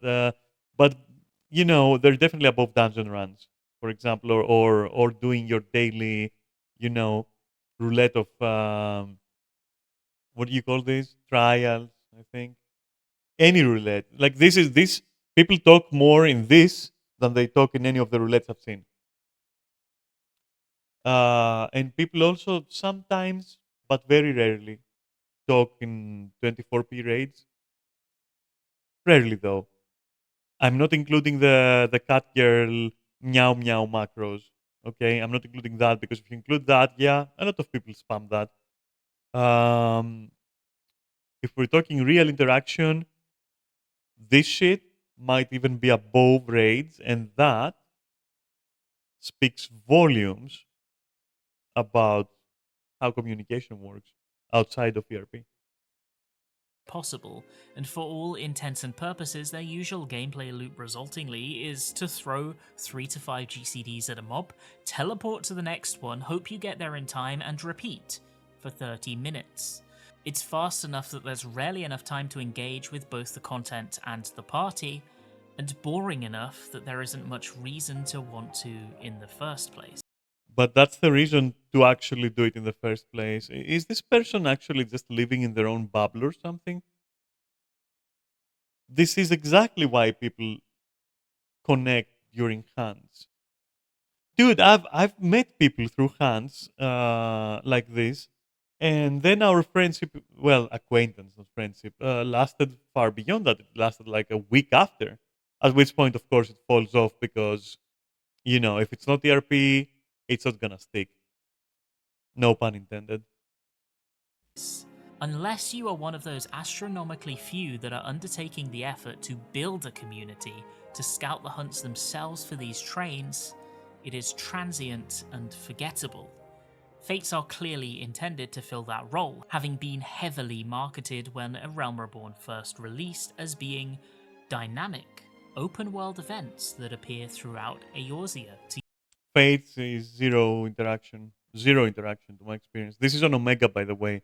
This is up until the end of pre-patch Dawn Trail. I have no experience beyond that, but up to that point is the is the is the most I can comment on. That's how long I stayed in Final Fantasy, starting from Shadowbringers. So everything I say is valid for that time period only. Okay, so never fucking forget that. But I feel that is a large time period, large enough to be able to safely say that not much will have changed, especially considering that I took a break, returned, and literally 0% of any of that had changed. I have very little reason to believe that they've changed much more ever since. use Square Enix's messaging, but Correct me if I'm wrong, by the way. that couldn't be further from the truth. Once you've done 4 or so fates, you've done them all. And due to their repetitive kill trash mob nature and relative lack of any meaningful reward, they are flavorless junk food. That's the problem of the whole game. It's flavorless junk food with no meaningful rewards. That is the whole fucking game, my friend. You just called out your fucking favorite game, I assume. Immediately forgotten and in desperate need of supplement by far more interesting second monitor content. Like that is the way. So you see this here? Desperate need. This thing here is exactly how Square Enix operates on every level. When it comes to Final Fantasy, they operate like that on every fucking level. So you tell them, hey, task A is super boring and it's not social and it doesn't do anything and the rewards fucking suck and I really don't like doing it and the combat system sucks. And because of that, it's super unenjoyable to do that shit. And the guys are like, oh yeah, but we copied it from Guild Wars. It better fucking work, the fucking Fate system. It's such a fucking ripoff. It better work because it works in Guild Wars. Why doesn't it work for us? Because your whole fucking core of the game is rotten, you motherfucking idiots. So, anyways, and you tell them that, and they're like, oh, okay. So, am I hearing it right? Do you want us to incentivize you to do fates? And you go like, yes, please. And then you get a grind. That is Square Enix. That is one of the reasons why I left. And this mentality is also applied into difficulty, for example, where they're like, so you say that you learned this fight that is a matter of muscle memory and for your rotation, and then only just remembering stuff, right, and no engaging nothing. And you go like, yeah, I would like something more interesting. They go like, okay, well then remember that stupid mechanic that like it's just a matter of positioning and memory. And you go like, yeah. And they go like, okay, we made 20 fights that are now like 50,000 of those mechanics. And then people learn them and they go like, and then again, and that happens again and again and again, and that creates a schism between people who, because they have been forced to fucking become brainiacs, right? they find everything easy and shit on the people who don't. And then you have the people who don't find it easy, but don't want to, fucking get involved with this because it's fucking boring. And these two are fighting constantly between them. Oh, the game is too easy. Oh, the game is too hard. The game is just not interesting. That's the reality of it. It's just not interesting. They're both correct. It's very difficult in a very not interesting way. And because it's such a non-interesting way and not involving way, because all you need is like memory, step on that pixel on that time, precisely to the clock. On that pixel on that time, you win the fight. No damage. I guarantee you, that's the game. Literally. Some math involved sometimes, some fucking equations. Like, oh, if my friend has blue color, I have yellow color, we have to combine to create that color on this pixel. That's it. You learn all that bullshit, playing with colors, fucking crayon smelling and eating. And once you do that, and you have become like that guy from fucking The Hills Have Eyes, the remake. Remember that guy at the end where he was like in a fucking rocking chair, and like his brain was hanging to the floor, and he turns his head, and like his brain is like his skull has elongated to the floor. Once you become like that, like fucking Zeno, okay, everything looks easy to you, and you start shitting on people who are telling you, please don't make it more complicated. You can make it more difficult, but don't make it more complicated. You can make it more deep, but you can't make it more complicated. You can make it more, involving and organically engaging, but please don't make it harder. Okay, and Zeno is like the sitting in his rocking chair with that brain hanging out, and kudos to him. Respect to him at the end of the day. But like objectively, I'm sorry, but he's wrong. I love that he can do that. I love that my friend Kaori can do the things that she does. Okay, Supplement. I admire that. I admire Neris for being able to fucking decipher mechanics on the fly and be like, yeah, blue plus red equals this color, which has to stand on that pixel. Go. I really respect that. But honestly, all you guys with your elongated skulls like touching the floor from the back of your rocking fucking chairs, looking, judgmentally at the rest of us, there is nothing to enjoy other than I have done it so many times that I actually found enjoyment in it. Like, that is brainwashing. You're brainwashing yourselves to thinking this is fun. I'm sorry, but it's true. So, that's how Square Enix makes encounters. That's how Square Enix makes this system with shared fates, with fucking gemstones. That's how they think. I am opposed to that line of thinking. You are not, so you're paying a subscription. And the cycle goes on. And then you have Zeno saying, oh, yeah, it's not difficult. And then you have other people saying, no, actually it is. And both are right and both are wrong. Go figure. There's only one solution at this point. Because clearly Square Enix will not change their fucking tune. So you either have to make a decision to leave the game or stay at the game. If you stay, shut up. Play it, enjoy it. Shut the fuck up. If you leave, shut the fuck up. Don't play it, play something else. End of story. There's no discussion there. And you might say, then why are you fucking trash talking it if you're not playing it? I don't know. I can trash talk about anything I want. I'm just sharing my opinion. This is my stream. Welcome, bitch. I'll talk about whatever the fuck I want. But I'm not gonna go on a forum and be like, yo, I'm complaining, and yeah, that reminds me of the reason I left. I don't fucking. Nobody gives a shit. It wasn't for me. I've made like 4 or 5 videos of why it wasn't for me. Some of which were me trying to cope with continuing to play it. Eventually, I thought, well, I just don't like it, and there's no shame in it, and I'm leaving. There's no discussion to be had. There's no debate there. There's no debating it. That's it. There's only masturbating about it, I guess, if you want to do that. There's nothing else to do. And the only reason I'm talking about it now is because I'm talking about this guy's, which I use in a unisex way, this person's video. Otherwise, I don't fucking bother anymore. It's done. There is no reason to. And I'll even go as far as to say, if any of this changes, it's not impossible I'll return. Sure, if I like it, I'll return. I don't fucking hate it. I'm not fanatical in my hatred for it. It's a temporary hatred. I'm allowed. Anyway, maybe you should allow yourself to think that way too. About other games as well, especially if you're in Final Fantasy. You're allowed to leave it, my dude. If you don't like it, you're allowed to leave it. It's okay. You can come back anytime. It's there. Well, barring the FOMO, of course, because the whole FOMO and catching up is something that, I don't know, Guild Wars 2 has spoiled me with, because there is no FOMO and there is no fucking catching up. and you're always relevant. And so I'm kind of spoiled there. But if you don't mind the creeping, and if you don't mind the FOMO, you can return anytime. It's right there. It's right there for you to return. You don't have to make videos about how it's the best ever and people who don't play it aren't good players of games. What kind of fucking dog shit is that? Jesus Christ. Let's move on. By far more interesting second monitor content to make them palatable. Recently, I've been playing Guild Wars 2. Hello there, General. General Kenobi. And that game has a system that for most intents and purposes is a one-for-one transplant of the Fate system.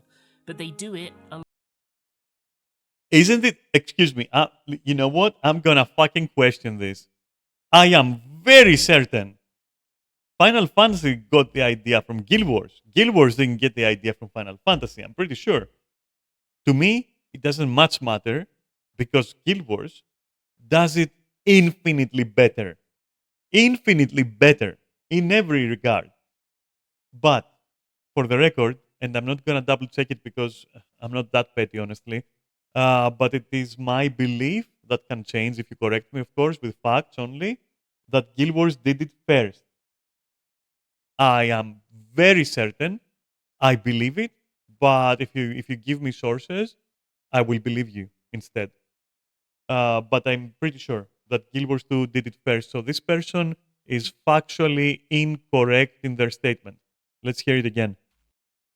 Recently, I've been playing Guild Wars 2, and that game has a system that for most intents and purposes is a one-for-one transplant of the No, it is not a one-for-one transplant. It is the other way around. As far as I know, at this moment of stating this, Guild Wars did it first, Final Fantasy stole it, and did it worse. Fate system, but they do it a lot better, I think. Objectives are far more diverse. ArenaNet weren't afraid to have escort quests, or area protection quests, or even sieges of strongholds directly using the system, even at the risk of them being considered suboptimal or obtuse. World maps are littered with points of interest and things to do, and when I reach a new one, I'm always excited to spend the next 2 hours exploring its every crevice before even considering interacting with the plot that took me there in the first place. More than that, the timed events were just really rewarding. The first one I found natively was this big pirate encampment, and the only reason I knew it was coming was because of the host of players waiting outside, having set up buffs and crafting stations for the less fortunate such as myself to use. There was chatter. A number of people waved at me as I arrived, and the excitement was palpable. What followed was a multi-step encounter. Trash mobs, then an objective, followed by a 2-stage boss battle that took about 10 to 15 minutes all in all.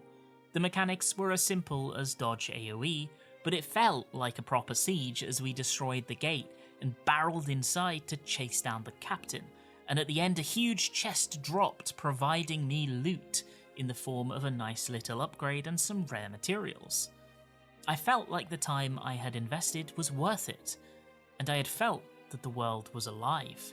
The player Alive and also much better interconnected and also much more sensible in its locations and also more believable and yeah, and also a lot more to do in the open map without instancing. Yeah. players around me didn't zoom off to the next hunt after a 10-second battle, nor did they wordlessly ignore me. I felt like part of the community. In FF14, the world doesn't feel lived in, and it doesn't feel like people live within it. It is a means to an end.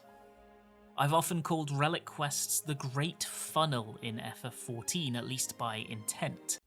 Like, okay, I'm gonna say it and you can fucking just shoo me away, I guess, and I can tell you to go suck a dick. But preferably not yours, because that's gonna be like super bendy for you. I doubt you can bend that much, you fucking untrained bitch. Hey, Emmy, how are you?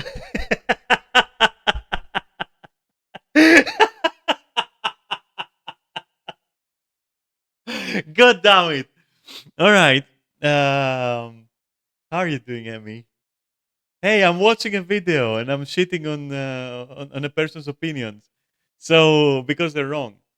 So okay, before I trail off and start talking with Emmy, which I really enjoy, I will focus and ignore Emmy and focus on the subject at hand. Uh, I won't ignore you, but I was saying something. So to me, right, when I see this fucking visual right here with this fucking interface, okay, look at this shit. It looks like two things. First, it looks ancient. Second, it looks like a mobile game. Third, it looks like Lineage 2.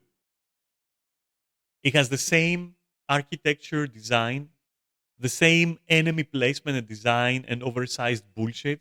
It looks like Lineage 2 when it was fresh. That's how the Final Fantasy looks. A huge enemy, huge structures, a lot of repetition. You can see it. Boring fucking colors, boring this, boring. And the blue fucking interface. Listen, I just. How my guy here says this is like visually stunning, it's this and that. I'm sorry for making fun, but you deserve it at this point for that opinion, not for you, for who you are. Just your opinion deserves to be ridiculed because you're saying, oh my God, you know, such an immersive world. That's how the person opened. That's an immersive fucking world, this and that. And then they themselves then praise Guild Wars, no end, and then we go back and you're like, what happened to your previous argument? Like, why are you fighting with yourself then? Why don't you just say from the start that you also fucking can't take this shit anymore? Leave the game. You're already listen, buddy. You are one fucking foot in the better game. Move the other foot. I'll welcome you personally. It's 3 weeks ago. I'll fucking recruit you. Don't worry about it. Leave that shit behind. You can come back anytime. Anyway, hi there. Hi, Lucy. How are you doing? And no, I'm not gonna ignore you in most cases. Jesus Christ. Anyway, going on. Of quests that take effort and time both to complete, with a prize worth the investment to obtain, either for glamour or for the prestige of owning what will end up becoming the strongest weapon by the end of the expansion. Hardcore players, casual players, the new and old, and everybody Is okay. in between alike are brought together. They come from all walks of life through the same tunnel of experience in the Relic Quest, and it is in theory an excellent way to get them interacting and being social with one another. I have good memories In theory. from this exact scenario coming to fruition in my completions of Eureka, Bozja, and the Heavensward. Don't even talk. Listen, don't even fucking. That person is delusional. It feels like, yeah, I think so too. In their opinions in this video, this person appears to be fucking coping. Honestly, it's exactly as you're saying. It looks like they're fucking coping. That's why I said half jokingly, but like I actually mean it. You're already like you're halfway into Guild Wars. Drop this shit. Come to Guild Wars. This person seems to appreciate open world, great events, socializing, blah blah. Come to Guild Wars. You're a coping machine. Oh my God! Why are you a coping machine? What are you coping with? Oh my God, Emmy, no! Stop being things. Stop being everything that you lie. Nice. Oh my God. She's fine. She's just a drama queen. I know. I know. I fucking know. She's a drama queen. She's a drama puppy. You know how there's like drama llamas? Emmy's like a drama puppy. It's like so fucking dramatic.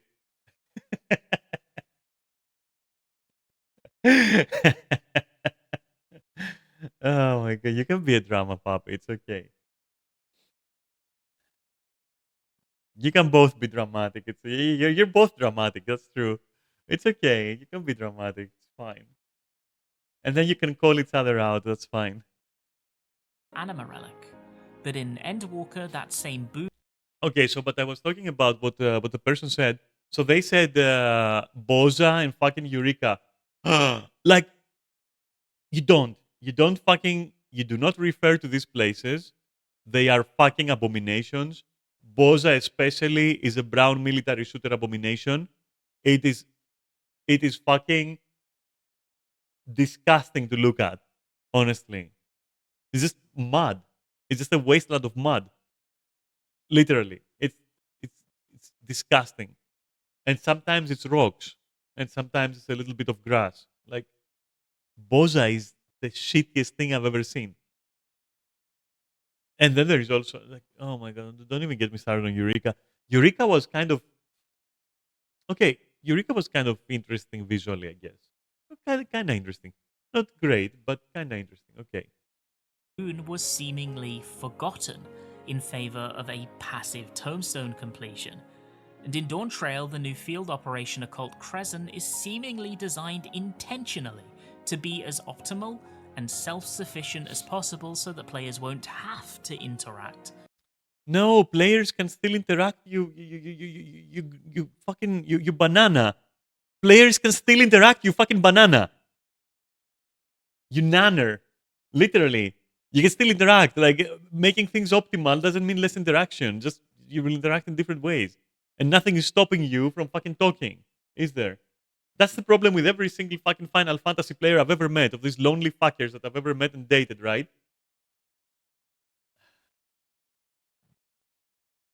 Athanos, TTV, okay. Hello, Athanos. How are you doing? Welcome to my Saturday morning bitching show. How are you feeling? Wait, what was I saying? One second. You distracted me with your kindness. I was talking about like right. Oh, so all these I entered and you said banana. Well, yeah, that's like that sounds like good porn to me. That sounds like good fucking porn to me. So yeah. Anyway, so this silly banana of a person, right, is saying, okay, the optimization killed socializing. It did not. Listen, and also, yes, that's gross, Emmy. Emmy, that's fucking gross. Banana curry? Are you fucking insane? On a pizza with cheese? What are you? Are you like a nostalgic Final Fantasy player?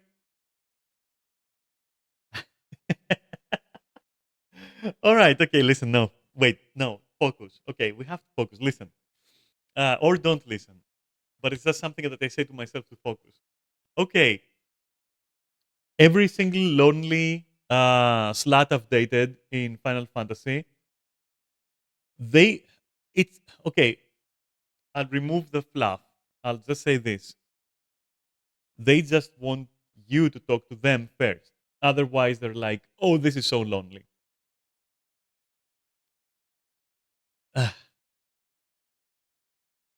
Yeah.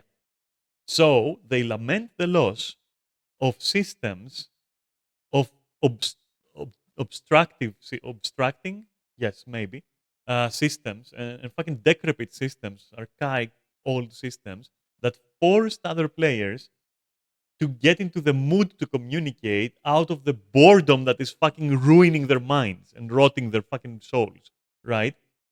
So this person is lamenting the loss of that. Like, oh, gone are the days when everyone was forced because of fucking lack of optimization to sit there for hours and discuss the weather, you know. And this is literally along the lines of what they were crying about earlier. And I'm saying crying in a sweet way, where they were like, yeah, back in my day, you know, we didn't have cellular phones. We just we visited each other, knocked on the door, and they would answer. Like, no, you fucking hobbit. No, go back to Shire. With one another. They won't be forced to take any downtime to socialize. All of that is to say, these newer iterations, and most of FF14's design, is built with the primary goal of convenience at all cost. In this case, I firmly believe that this convenience does come at a cost. It does not. Just talk to people. Just find where people are and go and talk to them. Like so many clubs, so many hotspots. Like, come on, Discords, this, that. Like, come on, dude. No, no. I think this person is just like talking out of their ass when they're talking about this. I'm sorry. To the cost of both immersion and social interaction. Every major duty or piece of bespoke content intended to hold your interest in game nowadays is accessed through a menu. It's extremely convenient. If you need to access a raid, you open the menu and queue in, and once the party fills, will be automatically matched with a group that shares both your goal and fills the other required jobs. Yes, and so you can make friends because you can say, "Oh, look at that person that I found in that group in the party finder. They're very interesting. Let me just add them as a friend and talk together."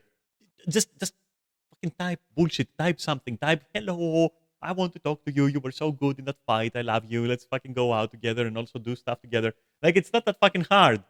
In the party. The same goes for dungeons, trials, alliance raids. The system over time got expanded upon for more current content in the raid finder, and the duty finder expanded its usage. You don't need to recruit members, ask your friends, or make new ones. Building connections is unnecessary. It is necessary. That's how statics work.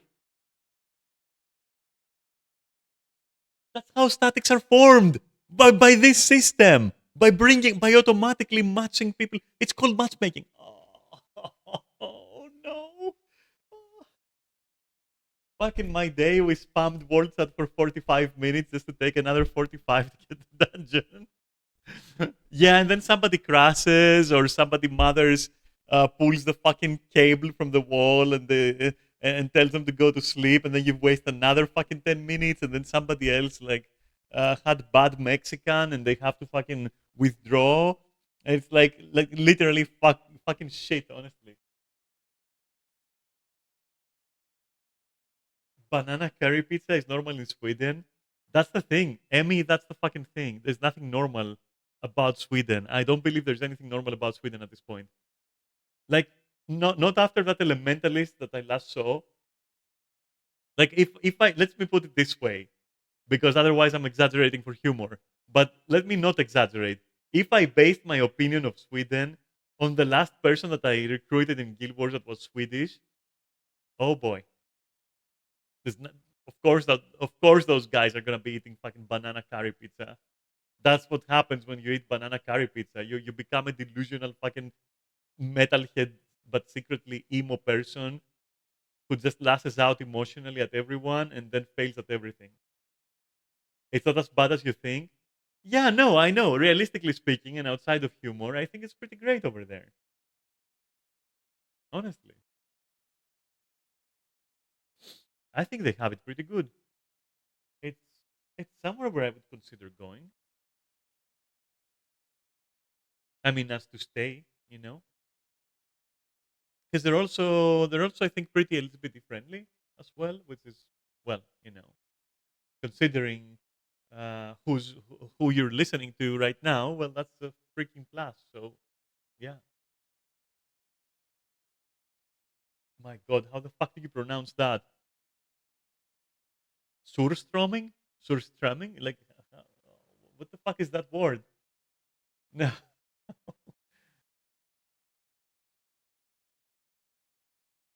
surströmming? No, fuck, I can't. Surströmming? Is it an Is it like an yes, an okay. Oh my gosh, surströmming. The most vile smelling fish in a can. Oh, yeah, I know what you're talking about. It's that fucking. Yeah, no, I know exactly what you're talking about. I know exactly what you're talking about. Yeah.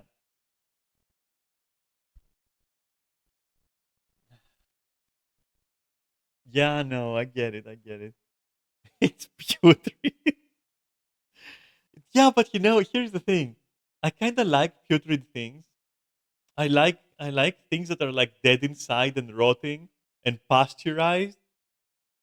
So I'll say it before fucking Emmy says it. So like Emmy and like Lucy and Neris. All these people that I just named are highly pasteurized and like rotten. No, but for real, okay. I'm just joking, but like, listen, I do like, for example, um, I do like sardines, you know, or the other stuff that you just salt it and preserve it. Ah, yummy! I fucking love that. It's so nice. I don't know all that like preserved meat and preserved fish and salted stuff. Like I really like all that. And blue cheese and other moldy kinds of cheese. Sorry, I like that. You're big on kimchi. What is kimchi? And very moldy cheese. I see. Here in Finland, we fry them and then salt them, and they're really good, and the smell doesn't kill.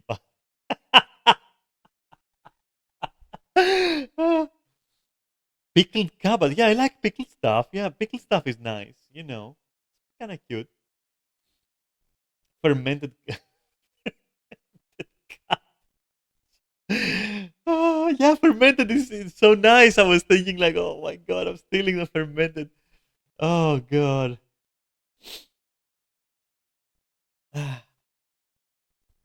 I see. Yeah. Oh god. Did you know? Did you know that? Oh my god. There is this like new movement now. This new like, let's say, I don't I'll call it a movement, which I hope loses fucking momentum, where you basically bathe and drink and massage yourself with your own fermented piss.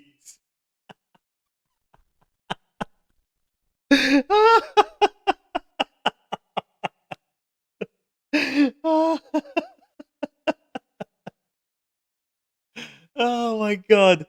Ah, no, your piss. Your fucking urine, Emmy. It's true. It's true. There are proponents of this. There are proponents of this. There are people who even go on shows and they go like, "Yeah, I at first found it disgusting, but then after the first gulp, I realized."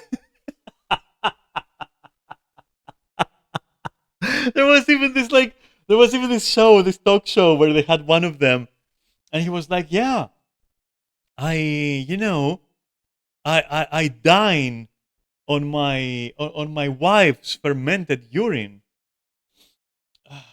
Jesus Christ. Yeah, was Bear Grylls behind this movement? Listen, the thing is, drinking your own piss, not even in a survival situation. Not even. Because it will fucking dehydrate you. Yeah, it will actually dehydrate you. So drinking your own piss isn't like a bold statement of survival instinct. It's basically stupidity. Genuinely. It's just stupid. It just doesn't work that way.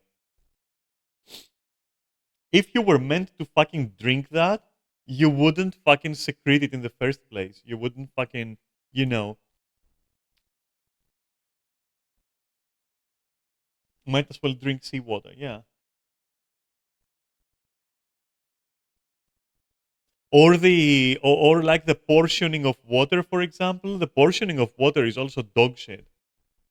Because think about it this way: you need some amount of water. You can fucking look it up and confirm it. I'm guaranteeing you're gonna find that I'm actually right scientifically.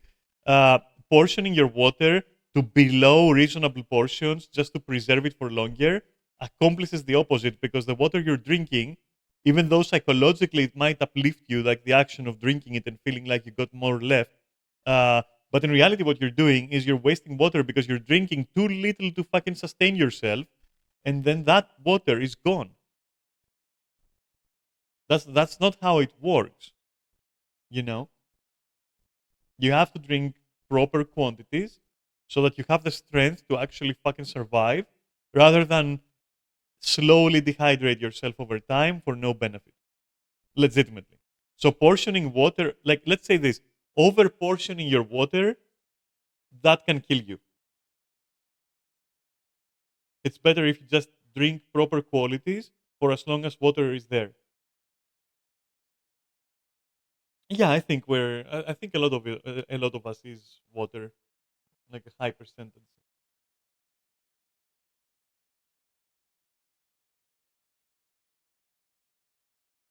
Cannibals. Wow, Emmy. Wow, Emmy. Nice. Good job. Okay. So moving on. Of course, these features are expected, and I'm not by any means asking for them to be removed, but they do serve secondarily to anesthetize social interaction in a world that is already starving for it. MMOs are about Maybe this world wouldn't be starving for it if you guys fucking try to be social a little bit, you know? Just saying, you fuckers. the shared journey, the lived in. And when I say social, I don't mean cult like and zealot like and be like, hello there, new player. You better tell me you're enjoying the game or we will eject you out of the airlock. Like, I'm not talking about that, you fucking Dalek. I'm talking about like actually like proper human beings. World, and when most of your time within the world is spent traversing menus from one instanced boss to the next, with faceless allies each time. This person has also obviously never fished in Final Fantasy because fishing, ocean fishing, is huge in Final Fantasy. Even crafting together is huge socially in Final Fantasy. So I wonder what kind of content this person does. Something is lost. The world is no longer a place. Cross-server travel and Party Finder being added was a huge boon to expand the pool of players.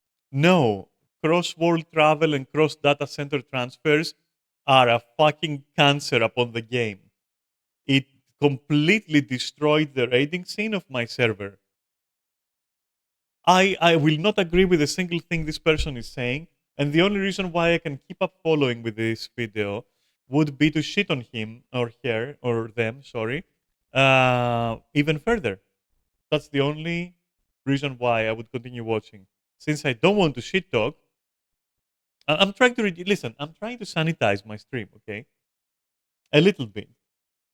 So I've decided to cut down on watching fully something that I know will only have value in a sense of like watching Mr. Bean or something, where I'll just keep shitting on the person because of their shit opinions, and then nothing productive will be had. You know, there's also nothing else productive I can say about that person's things. Why am I shitting on Mr. Bean? I fucking hated Mr. Bean when I was little. I still hate it. I don't think it's good humor. Never made me laugh, not a single time. As opposed to, for example, Blackadder, same actor, much better show. Blackadder was kind of fun, I guess. You know, not saying it was perfect, but Mr. Bean was definitely just eh. I laughed more watching Benny Hill than I laughed with Mr. Bean.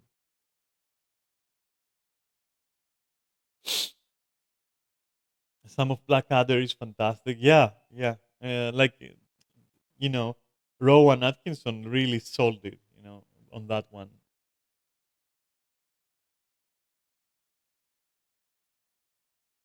Some of it's dog. Yeah, some of it is dog shit, of course. Yeah, obviously, comedy will always be hit or miss. Some people will laugh with one joke. Some other people will laugh with the other joke.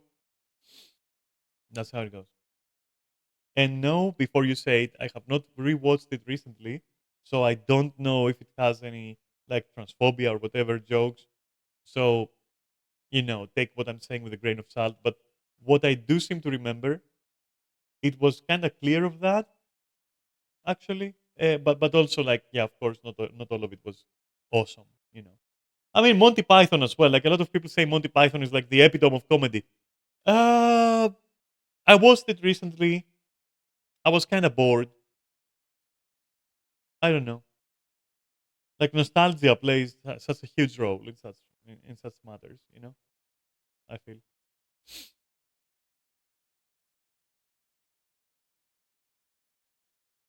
I've never heard of these guys. I mean, everybody has their favorite comedians, right? I mean, what do you think about the movie Airplane? Listen. Okay, I'm gonna say this because I recently watched Naked Gun the old ones. I didn't watch Airplane, and I did not watch Hot Shots. Which, if you haven't watched Hot Shots with Martin Sheen, I think you should. Disclaimer: I don't remember if it has any transphobic jokes. But here's what I think about Airplane and about as well Naked Gun, because they are pretty much the same thing, anyways. Though Airplane was much better, and it's a classic, of course. Um, Barring any transphobic jokes, which I don't remember if Airplane has. I know Naked Gun had a couple, which really fucking irked me. But Airplane, everything I remember is fucking 10 out of 10. Like, legitimately 10 out of 10. But again, I would have to rewatch it and like make sure that there's no transphobia in there, or like or bigot jokes or whatever. Because as much as I think in general humor is good, I have been finding it difficult to enjoy um, some of the stuff I used to enjoy way back when, you know.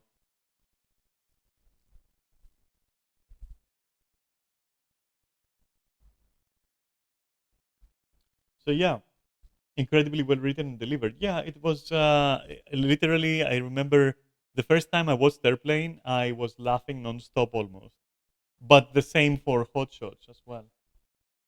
Yeah, transphobia did ruin a lot of stuff for me. As I said, I was watching Naked Gun with Neris, and we reached a certain point. I'm not gonna like repeat it or whatever. And even though I was kind of laughing until then, and I was like, okay, it kind of holds up, It kind of holds up. I was kind of having a good time there with Neris, and suddenly, boom, there you go, fucking bigotry. And I'm like, okay, well, after that, I don't know, I can't watch, and so I just couldn't watch it. Yeah. So yeah, definitely, I had that happen. I experienced that. I experienced like some shows. For example, hey, here's a great example. Ace Ventura, right? Pet Detective. Fucking Pet Detective. Fucking Ace Ventura. Jim Carrey, dude. So, listen, I used to fucking love that. I used to laugh with a lot of the shit in there. It was fucking amazing. And then, after I realized some things about myself, let's say, and, transitioned and, you know, looked a little bit more into like transphobia in general and all that shit, all that crap. And eventually, I was like, wait a minute. So then, what's up with Pet Detective? And honestly, it's one of the most disgusting um, representations of transness I have ever seen in my fucking life. Legitimately, holy shit, it is really fucking offensive. It is really fucking offensive. And even though some of the jokes in there and some of the gigs and all that shit, some of the scenes are which are like not related to that, which is the main plot line. The main plot line is basically transphobia, to be honest. But like some of the things around it, which have nothing to do with that element, if you see them in a vacuum, they are fucking insanely funny, insanely funny.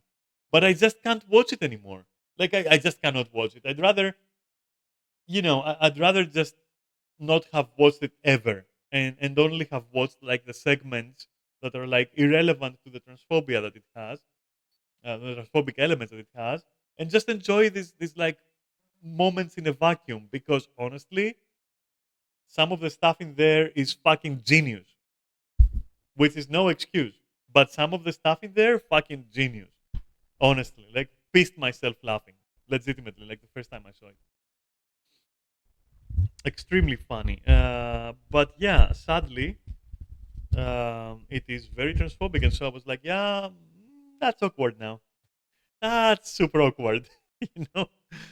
Yeah. So if you ask me if I could watch it now, mm, difficult. I would not be able to. I would not be able to for real. Would find it very challenging. You heard the quote years ago and it stuck with you? All right, go on. Share the quote.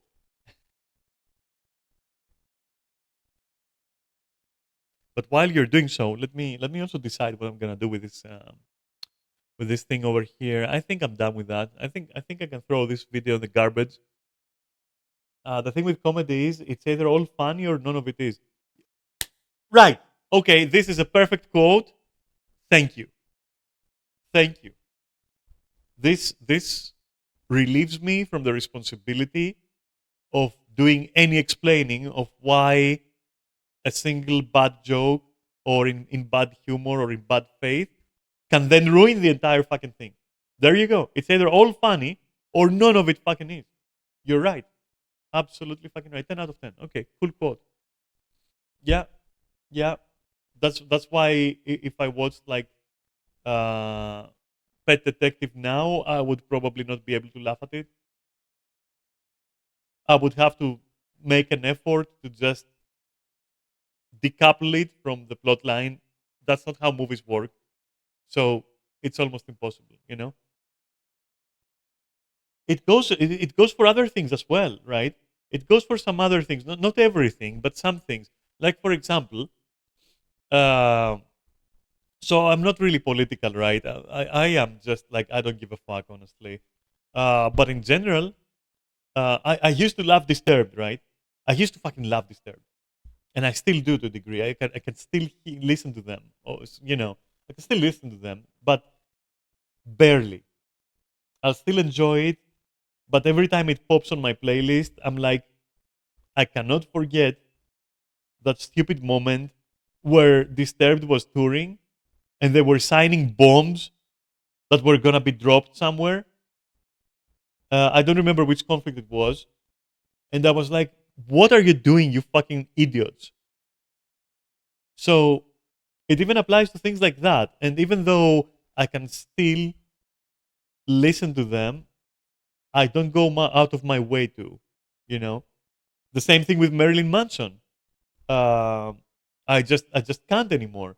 After all the fucking Rokus with abuse and all that shit, I was like, yeah, if it plays on a list, I'll listen to it, I guess. But uh, I can't, you know. So it does stand for other things as well, and not just humor. So it's a really good quote, honestly.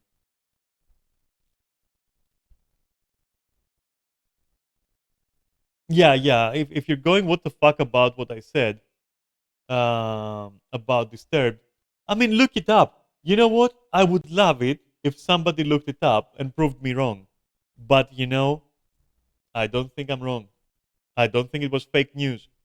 I don't think it was edited or fake news. And honestly, I haven't looked it up ever since. But hey,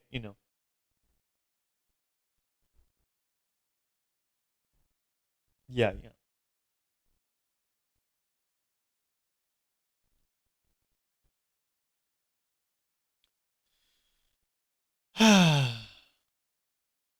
Yeah, I'm not gonna go on with this video. I'm gonna completely change it up. As I said, I have like a huge backlog. Listen, I want to finish. Here's my projects for Saturdays. So, disclaimer or context on Saturdays, I just do whatever the fuck I want. I spend my time on stream talking about any kind of fucking bullshit that comes to my mind. It's like freestyling completely. It's like I don't care. I'll just do anything, everything. And so all my little silly projects that I have, I stuff them on a Saturday, right? But these last few Saturdays I've been gaming. Um, yeah, so these Saturdays I've been gaming. And because I've been gaming, I've been pushing back my backlog, hence the title of the stream. And I have so many things I want to talk about. Look, all these videos are meant to be. You know what I'm doing right now for this guy's video? I want to do it for all these videos. It's crazy. So there's like huge backlog, and I also want to talk about the Commander versus Warrior of Light. I also want to talk about martial arts. Continue my diary entries, if you will, about martial arts. where I turn on my camera and I show you what kind of a fucking monkey I am, and I try to motivate myself to work out a little and all that shit. So that there's like way too much shit I want to do on Saturdays, and so I decided to go on and do them, and that is why I'm gonna dump this video and move on to the next fucking video and comment on that. So start clearing the fucking backlog a little because there's just too much stuff I want to do. Anyway, yeah, the main guy of Disturb was signing the artillery pieces of Israel. Yeah, yeah, yeah, yeah, yeah. That were used in the current war. Yeah, yeah, of course. It's like, yeah, and the problem is that like that is so weird because, for example, remember their album? I think it was called Liberate. After Down with the Sickness, right? The second one they did wasn't that Liberate? I think such a fucking amazing album, and the character of which was like, in fact, um, being united despite of religion and all that shit. What happened to that? What happened to that, my guys? What the fuck happened to that? Because like these guys were like premium new metal, They were fucking premium new metal. I really fucking like them. Fuck those guys. Anyway,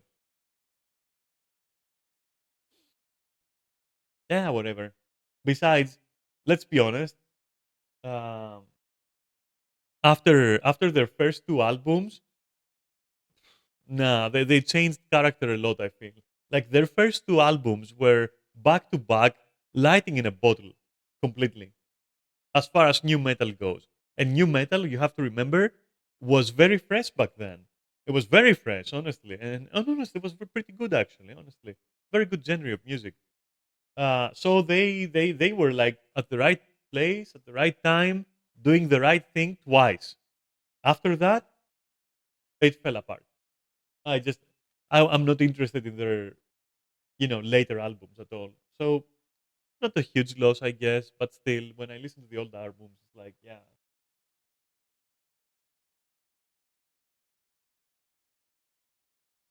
I will never comment on a band's capability to do um, a live gig, a live concert, because I just don't go to live concerts. So and I don't like live concert version of songs at all. I don't care about it. It's one of my eccentricities, I guess, or peculiarities. I don't really care to see the person live, and I don't care how their songs sound when they're live. Never did, never cared for it. Very few exceptions to that. There are some exceptions, but very, very few. So yeah, I don't really mind if they were bad or whatever, or if another band was like bad live, for example, or whatever. I don't really mind. So yeah, to me, to give you an explanation of why this is in my head, and I know that it's not like a, a proper reason, but it's my reason. In my head, going to watch a live concert is the same as watching Lord of the Rings on your TV, on in theater maybe, and then being like, okay, I like that so much that now I want to go and be there when they're filming it. Do you have any idea how fucking boring that's gonna be and underwhelming because of all the effects, because of this and that, the absurd times? So that's what a live concert is to me. So yeah, I don't know. Or if you don't like that comparison, then consider this. It's like saying, for example, now I'm gonna go and watch the theatrical play, as in actors on a stage, trying to do the same thing. So yeah, I don't know.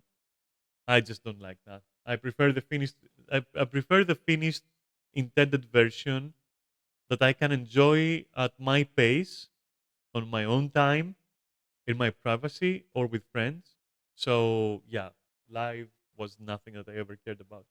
Also, too much money and too much traveling and too much planning around. I don't care about that shit.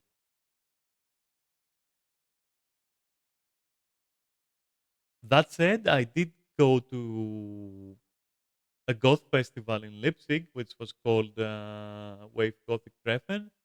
Once I want to go again at one point. It's been a while.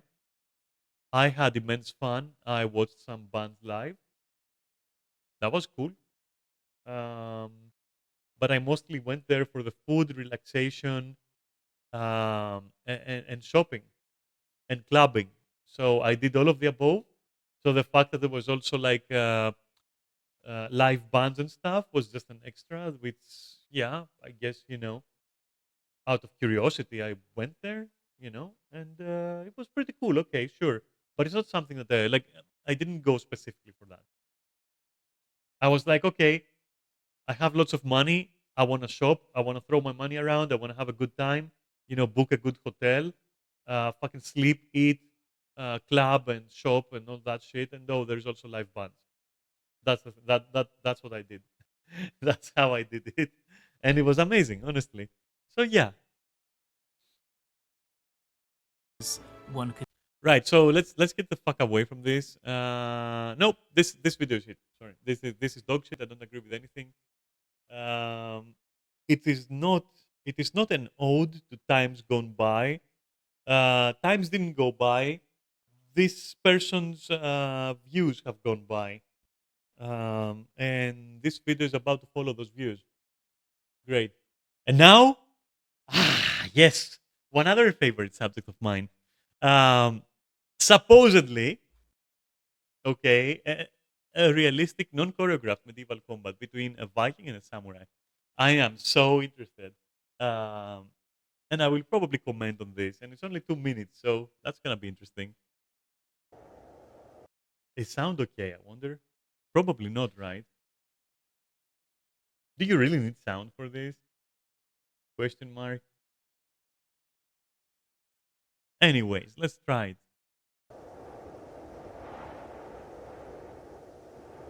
Okay, nice. Maybe full screen it, right?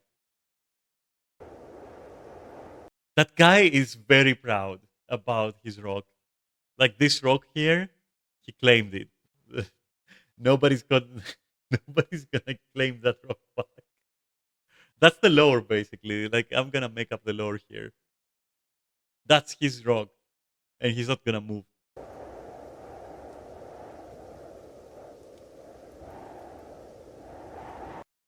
The armor is nice.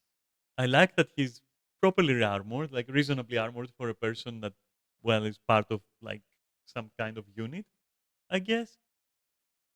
Yeah, he's got like his cute shield there. It's got like the design there. It's got the thing in the middle there, which is like very useful as well.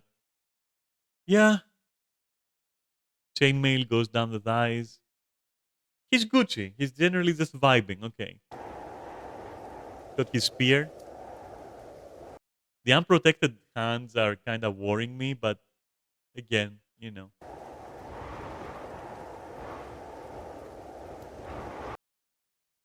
If he jumps into a pile of hay, I'm going to give this a 10 out of 10 and move on to the next video. Like, if he literally jumps in a pile of hay from an unrealistic height and lands in it, I am going to end the video, give it a 10 out of 10 by default, and move on.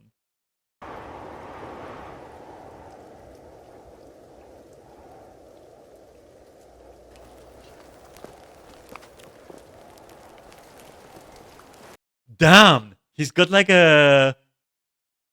somebody who's contesting the rock. Okay.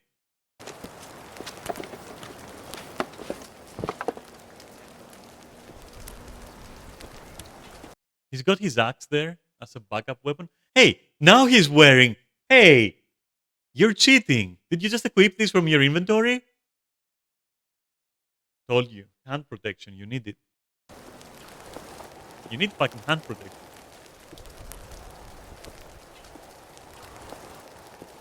And he's got like, look at this though. Like he's got like his, he's okay. It's nice. It's nice. Okay. Cool.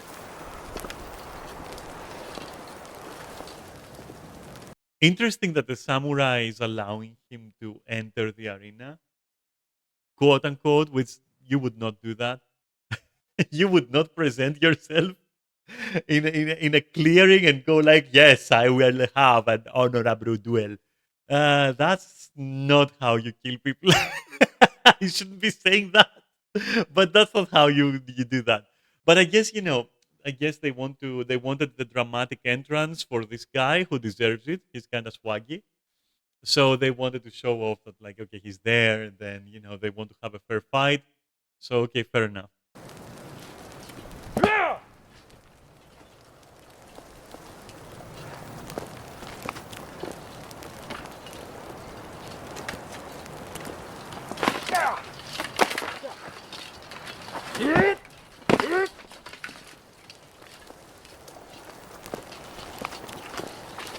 So 1 second.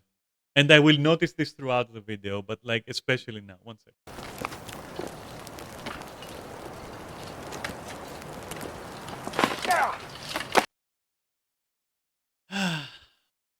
The problem with the weapon that this person is using is that it will not thrust too well. However, it will still thrust. Hoping to land a swiping blow on the enemy is kind of optimistic, isn't it?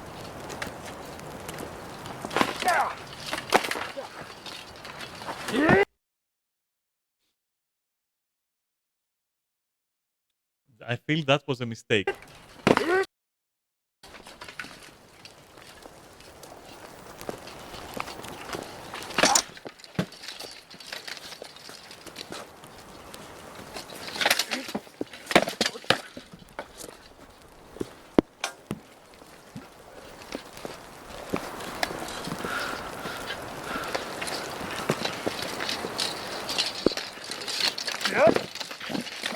Okay.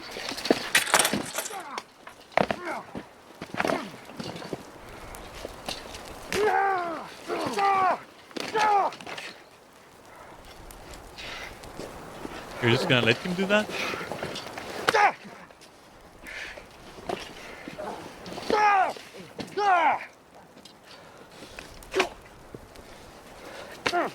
That's a realistic.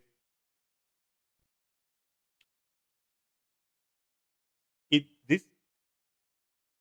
What's realistic about this again? 1 second.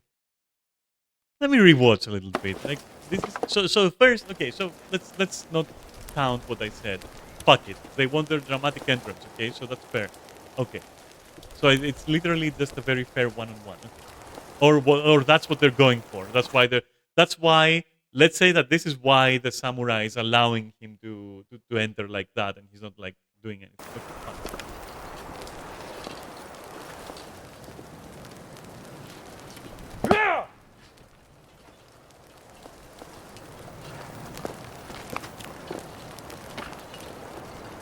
Like I feel this approach is very bad. If you have a weapon like this with an edge like that, well, you have to use it like this guy is using it, and you could. Nothing stops you. It won't be as effective as this, of course, but it can still pierce. And honestly, hoping to just swipe the person with the shield is kind of hopeful. At least use this to deter.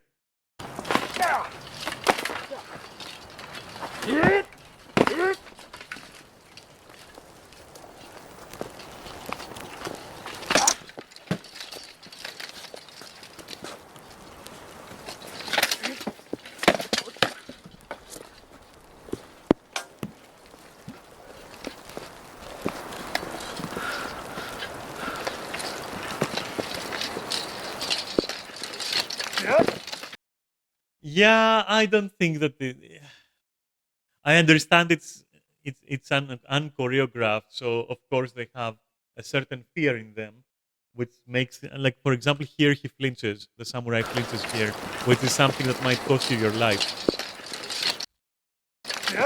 Like he was afraid there and overcompensated. Yeah, yeah. In this situation, just drop your weapon and either grab his, which is freely there, or yours.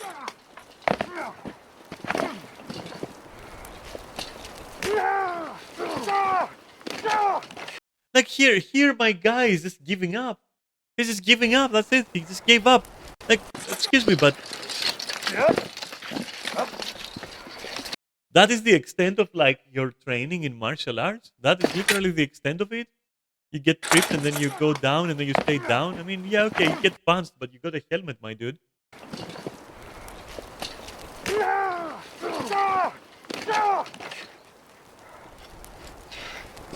I'm not convinced. I am so not convinced, especially this here is so unconvincing.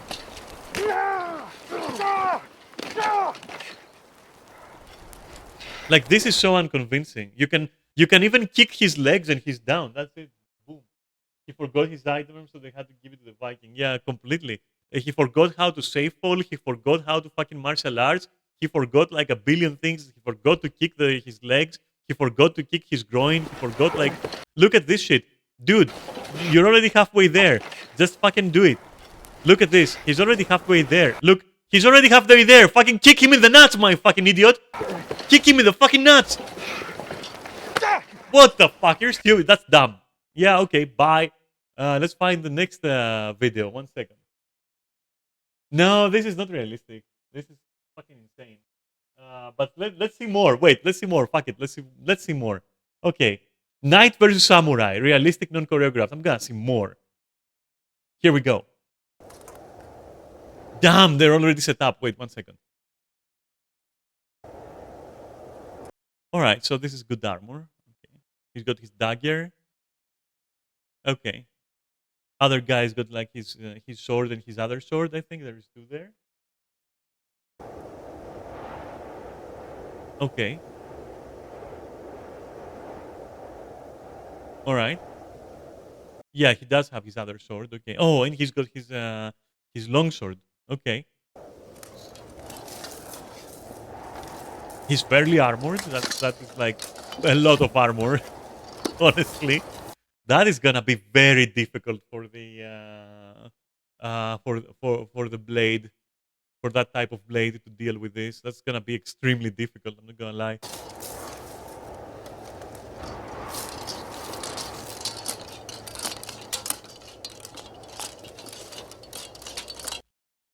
I am going to question the gaps here.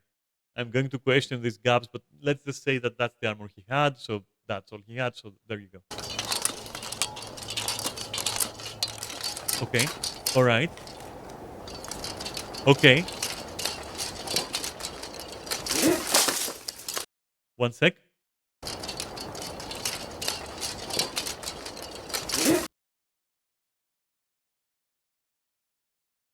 What was he hoping to do with this?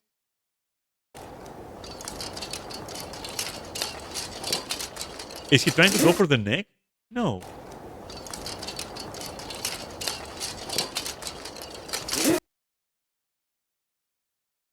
What is this? What is this?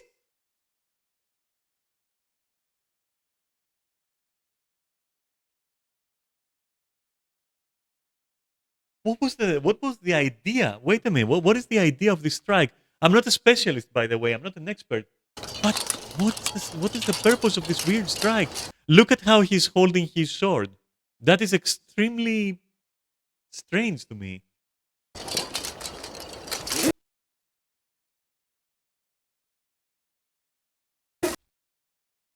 Look at the curve of the blade. This will do 0 damage, no matter where it lands. This will do nothing. What was he hoping to achieve? That is so strange.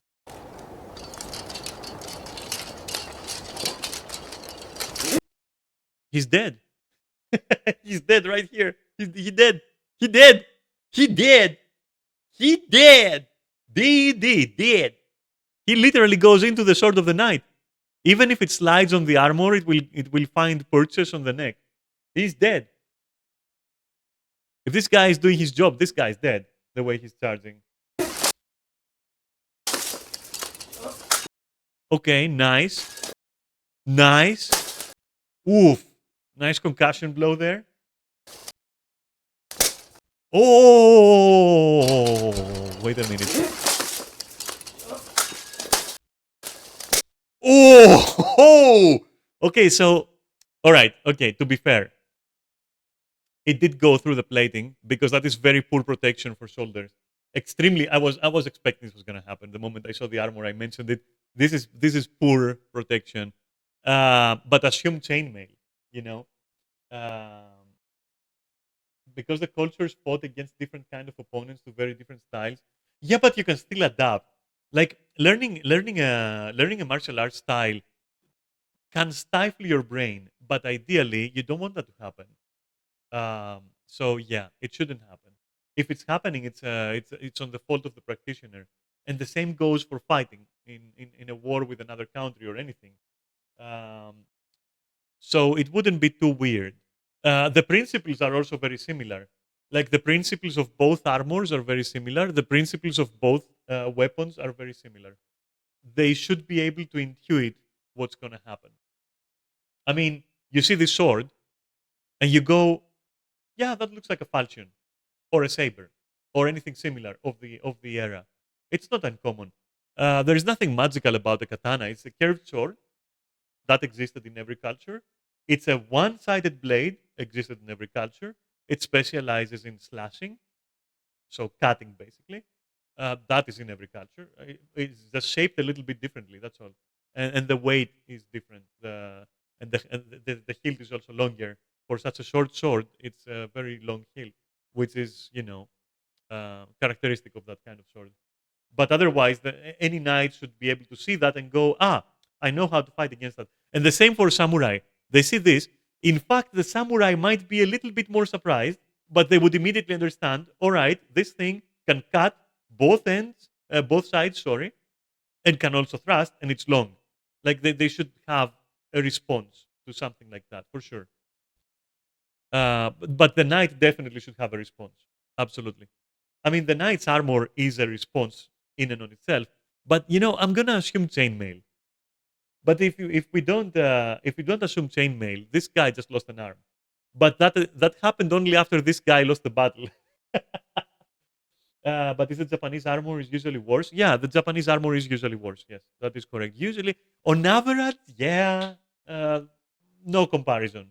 Like this, a full plate mail, a full one with like chain underneath and all that shit, like a full fucking set, all of it, the 1,000 yards, like all of it. Yeah, it is superior.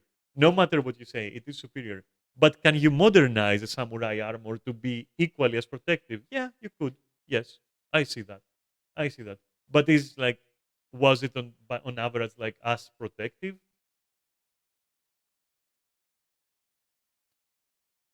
It could be in some cases. Yeah, it could be. It just seems a little bit more fancy. It seems a little bit more segmented, but not necessarily bad. Yeah, yeah, they were. Yeah, the materials are like limited. I mean, to be fair, long swords were more properly crafted than katanas.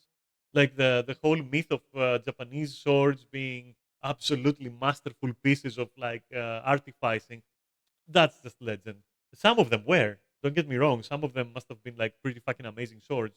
But on average, a long sword would be just an equal to it as well. Half swording for the face, not for the face. Okay, that would have done nothing. All right, cool. So now he's trying the same thing successfully. Look, this is kind of what he was trying to do at the start. A downwards thrust like this into the target. But he gets completely deflected, which makes sense. Because look at the stance of the guy in the armor. Look at the knight stance. Wait. Yeah, you're gonna get deflected completely. Ooh, he missed that. He missed that.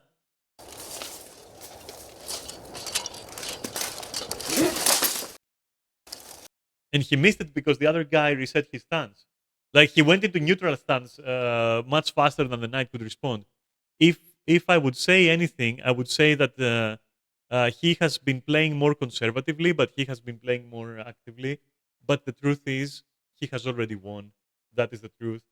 I refuse to believe. We couldn't see it clearly, but I refuse to believe that the initial thrust, when this guy was flailing around with his sword at the start, remember, which did absolutely nothing.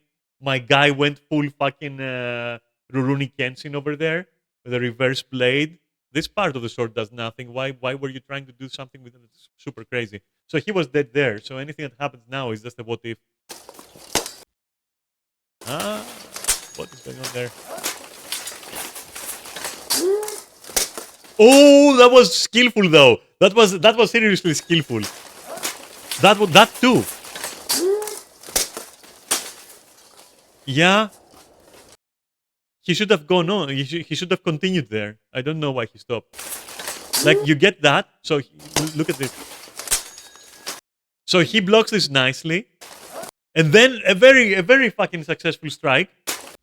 Okay, and then blocks again. Super cool. And then he goes to strike and manages to do a twist, which 10 out of 10. 10 out of 10. Very good targeting because the back is not going to happen anything. Like nothing's going to happen here. But here, he could have. Right? And the thing is, why don't you continue? Like at this point, what I would have done, look. This is where you also ram into him. He's already off balance. He's off balance. Fucking push into. Don't go back. Ram him. He's dead.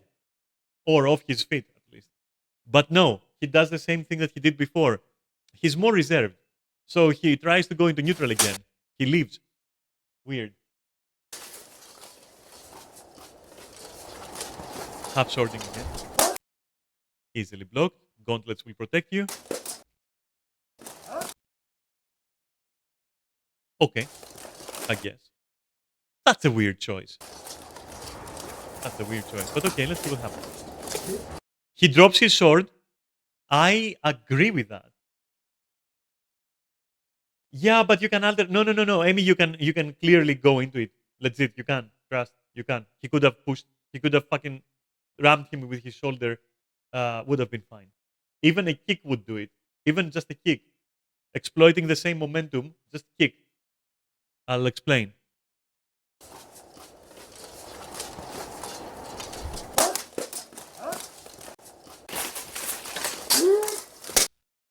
Lift your leg, kick. You're exploiting the momentum of the spin for a very good kick.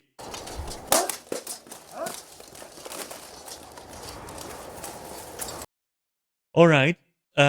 So here, I would agree that the knight has reason to not leave, not let go of the sword because he's half swording, so he has an advantage there. The other guy drops his sword. Okay, good decision. In order to wrestle. Okay. Okay. The commitment here is either commit to the sword or drop it and wrestle. I would also keep the sword, but I would use my knees. That was genius.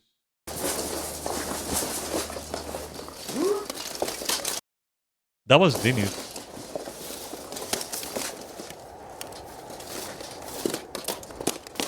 There we go. Something that the knight should have done the moment he was on the ground.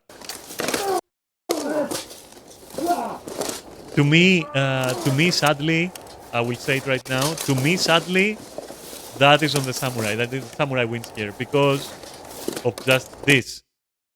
Yeah, because if you just thrust it in here, there is like main artery there at the armpit and all that.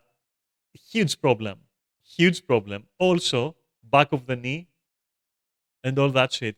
It very difficult, like because this guy, the knight, delays a lot here to grab his knife. But now he's going for it. Now he's gonna do it.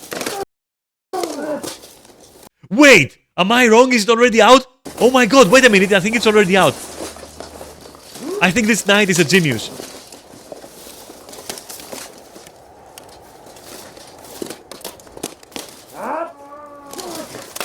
It's already out. It's already out. He's a genius. Why didn't he use it?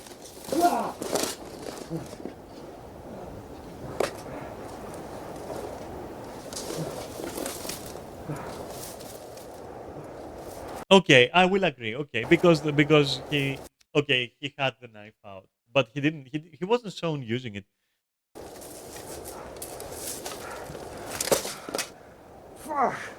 Yes.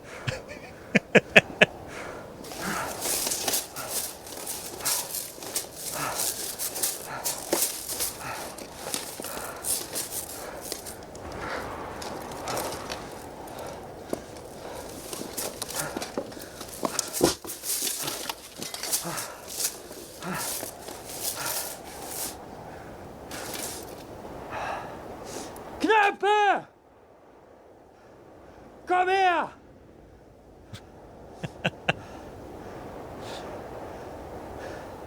Does he have a yes man? Knapper! Yeah! Damn.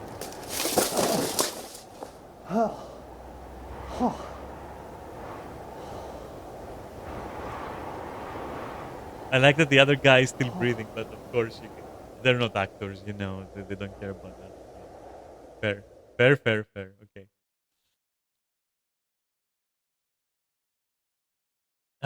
What are you saying? That this is why maces and hammers were popular. So here's the thing. Yes, they were quite popular. Not just for armored targets. I mean, they generally were pretty good.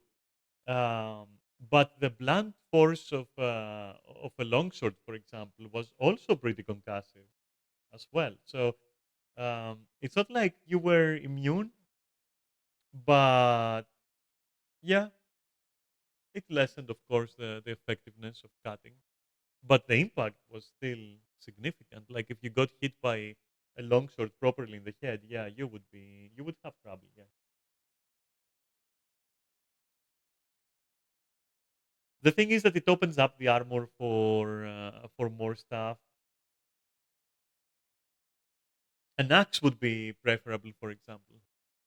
An axe is good. An axe is good for this. That's why maces with edges were even better, as opposed to like a hammer or like a round mace. You know, not a spiked one. A spiked one, okay, let's it kinda, or with studs, for example. But the actual mace, which was more like a baton, but had like edges on one side as well, like the crown of it was also edged, not completely blunt.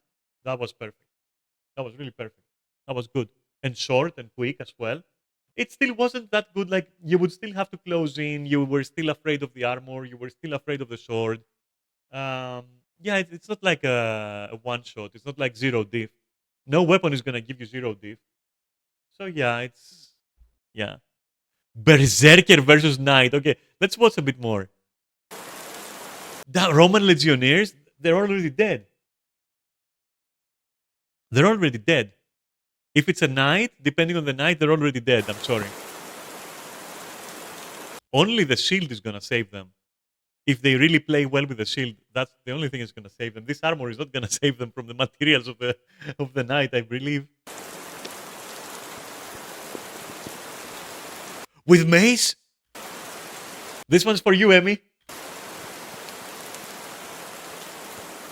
He's farming aura. He's legitimately farming aura right now. Zero fucks. Absolute dominance. He's farming. He's farming. He's farming. Dual mace. He's farming. And the other one is a war pick, which is one of my favorite weapons.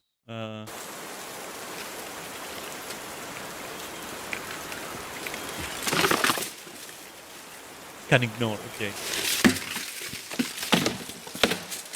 No, that sword is not gonna do shit.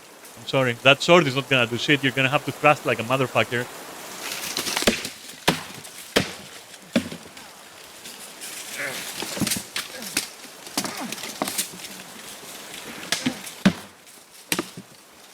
Yeah, well, any of these things,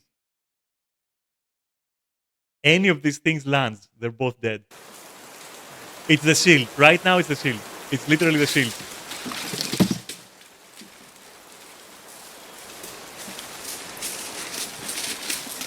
This armor is not gonna do shit against this weapon. Unless you've modernized it completely, but like that version, they all like, oh my god. Don't worry about that. Don't worry about that. Teleport. Teleportation. Kick that fucker! Yes, okay, are you dead? Let me see, are you dead? No, you're not dead, okay.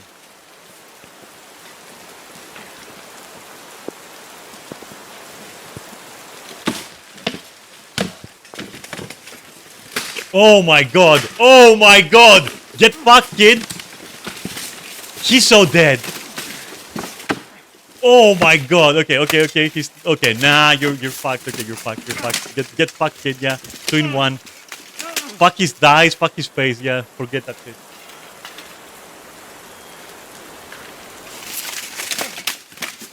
Oh yeah. Okay.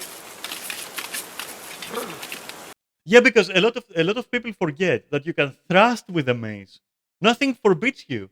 You can thrust. Nothing forbids you from thrusting with a mace. In fact, if you're using like a something heavy like a hammer, hold it close to the head. Use it like that, unless you need distance. But if you don't need distance, you can, even if it's a two-handed hammer, which you shouldn't be fighting with that, by the way. But in the unlikely circumstance you get teleported and all you have is armor and the two-handed warhammer, literal fucking warhammer, hold it close to the hand so that you don't get tired, and only extend it when you're sure you're gonna land a hit, and then retract it. And you can also thrust. You know who does it really well? And ironically, in For Honor, there's this character, I think Jormungand or something. That character uses the hammer as far as fantasy goes, because you wouldn't use a hammer because it's too heavy and all that. But if it was to be used like that, it would be used like Jormungand does it.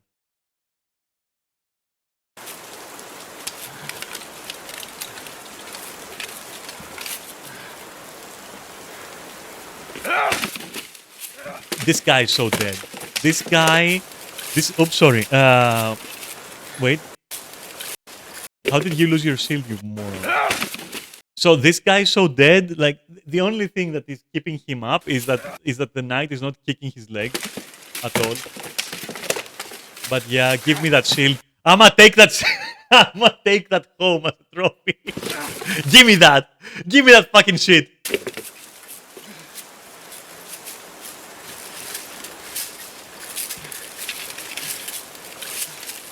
I like the conservation of energy. I really like the conservation of energy here.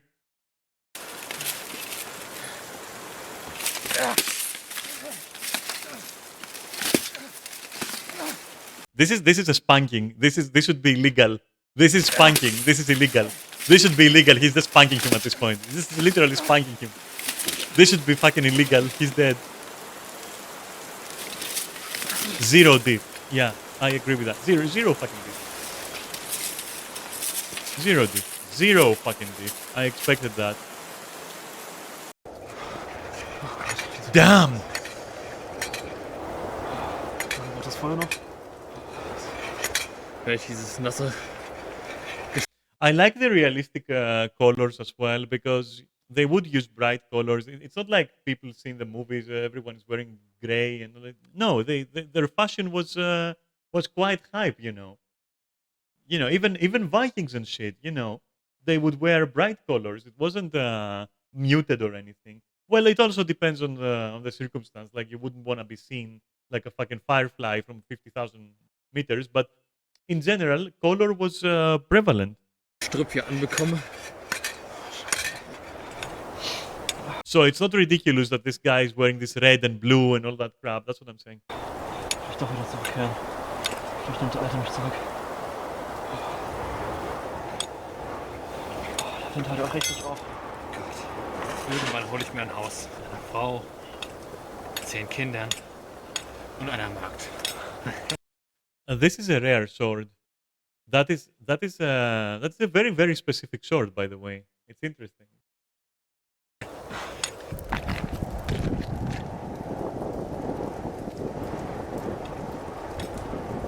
So very basic setup here. That's in armor and stuff. Very basic.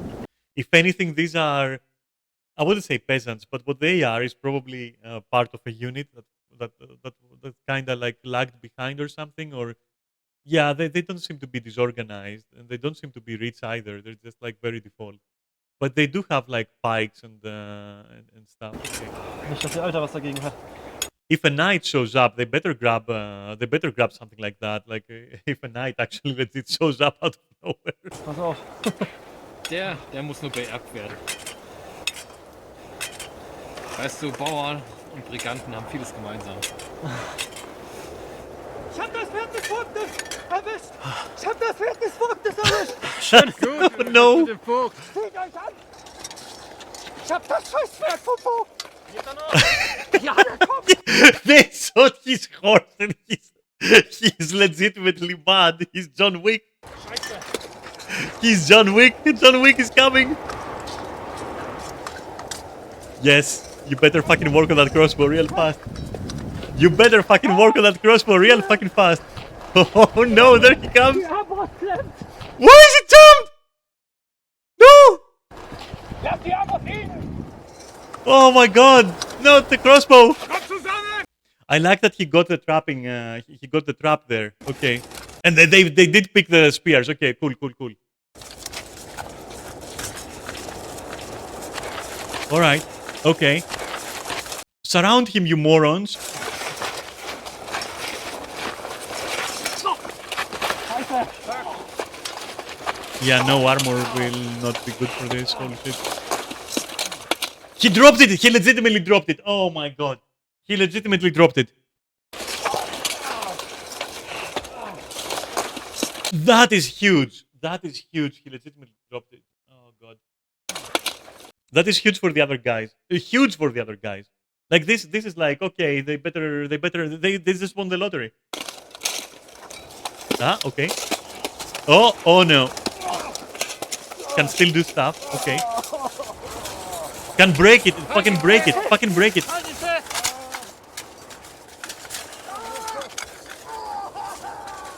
What are you doing? Are you fucking tickling him? Why are you tickling him? With your spear. Why are you tickling with a spear? What are you doing? What are you doing? Are you trying to kill flies around him? Oh my god. Dolchhalle! They're killing each other at this point.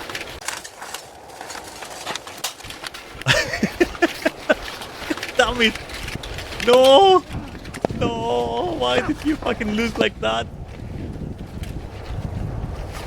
Oh my god. Oh my god.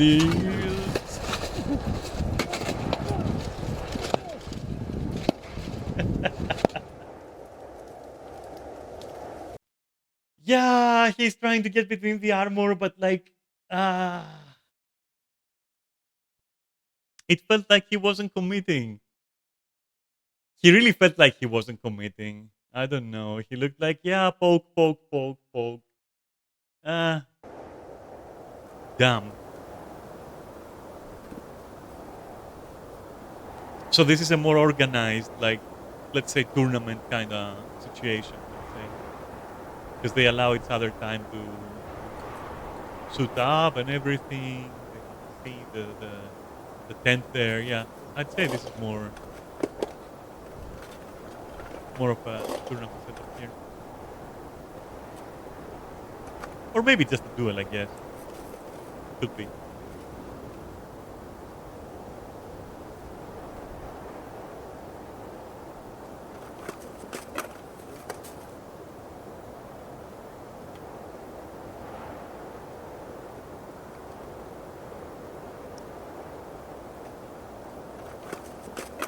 Yeah, because this thing is like a shield where the other guy is supposed to hit you, right? Oh, it's a training session. Oh no, it's not. Okay, never mind. I thought that was a wooden sword. How strange. This is usually yeah, it's a jousting target. Like you wear that so that your opponent doesn't harm you, right?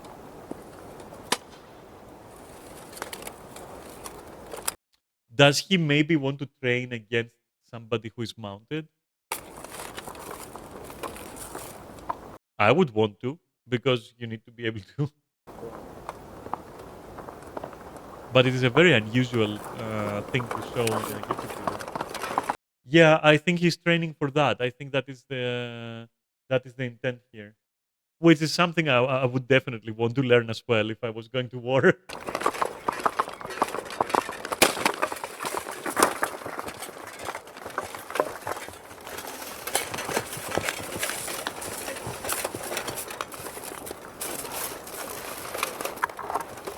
But yeah, the other guy's gonna dismount 100%. Yeah, yeah, of course, because like, because of course, like you're not gonna like wait for the guy to put it back on and all that.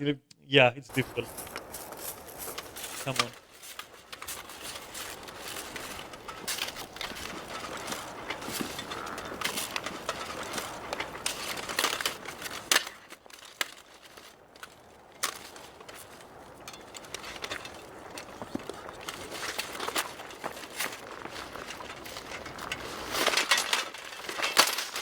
That is very fair. Using your sword like that is absolutely 100% realistic. You can safely hold your sword with gauntlets like that and use it as a mace, which you should because it's a good mace, especially against an opponent like this.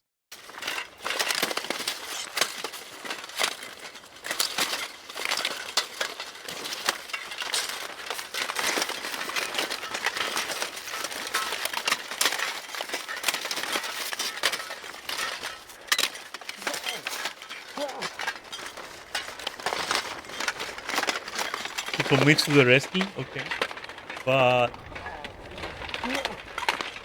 yeah, eventually, yeah, that's just a matter of time now. Yeah.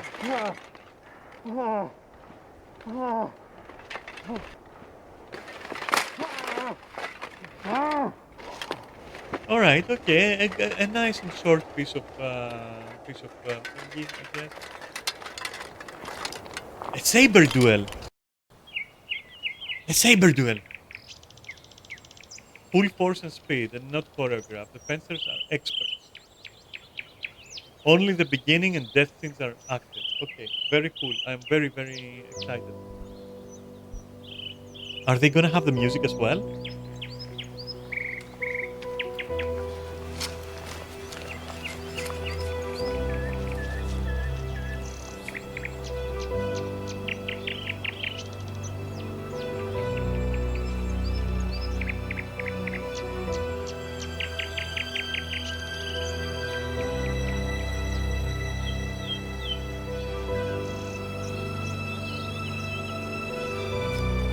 I'm here for the sabers. That's why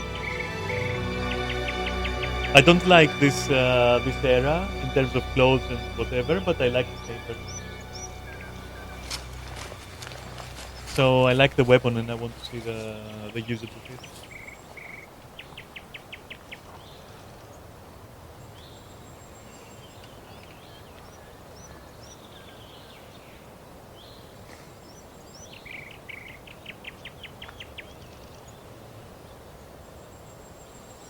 It's okay to nerd. I mean, people learn stuff when people nerd.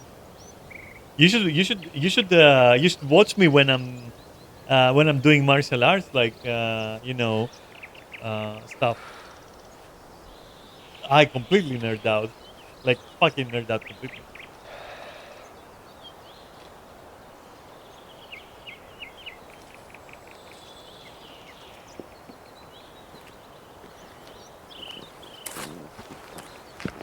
Let's see his opponent. Okay. Schatz, Heinrich? wirst du sie ehren? Das werden wir heute herausfinden. Was soll das heißen? Ich werde mich gut um das Land Ihres Vaters kümmern.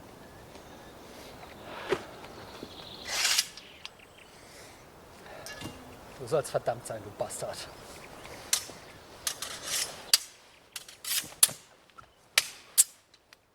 Okay.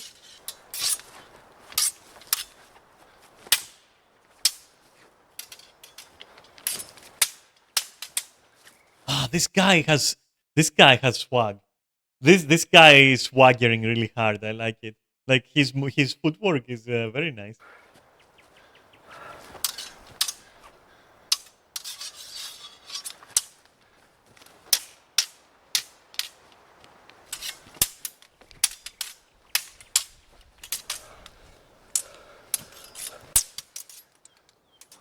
Okay.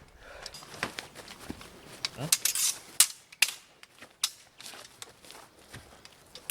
Now the other guy is upping his game too.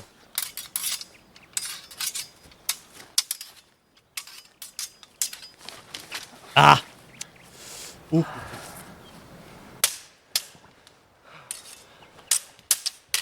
Okay. Ah, okay, yeah. Verreck, Bastard! Very good. Very damn good. Du hast es nicht anders verdient. Du hättest sie nicht geehrt. Verrecke, du Bastard!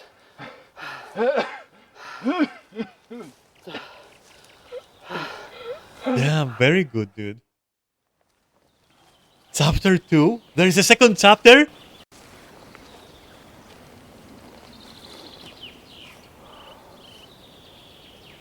Schatz, Heinrich, wirst du sie ehren? das werden wir heute herausfinden. Was meinst du damit? Alright.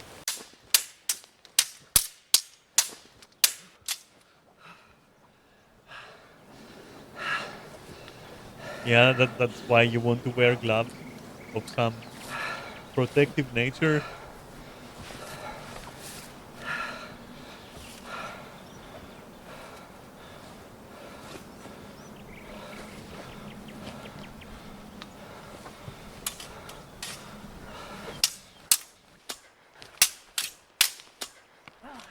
Oh, nice dodge.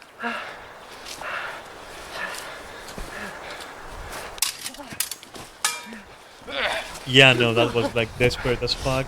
That wasn't gonna work. Ja, He dead. irgendwelche letzten Worte?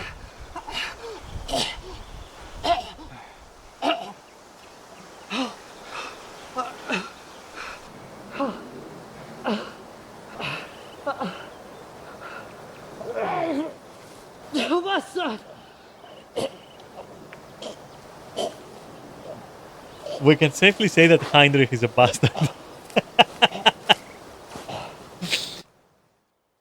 The truth of a witness. Okay, so so they're basically excusing a bout of three, basically,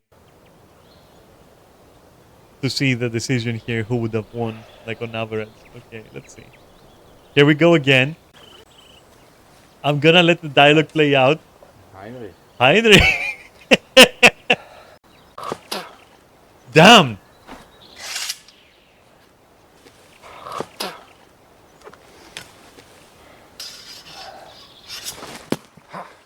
Oh, a low strike, which succeeded. Very bad direction. We don't want the fucking rock. We want to see what happens.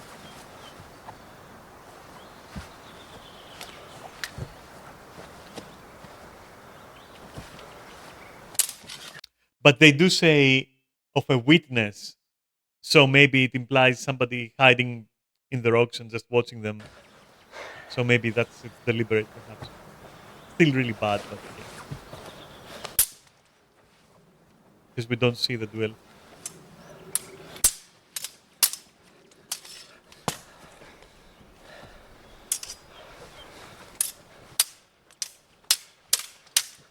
Oh! Oh, okay. Riskier.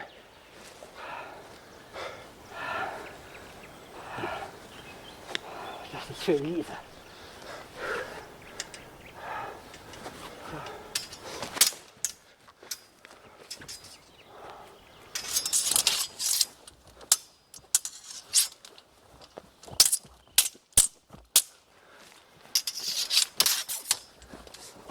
Oh, god damn it.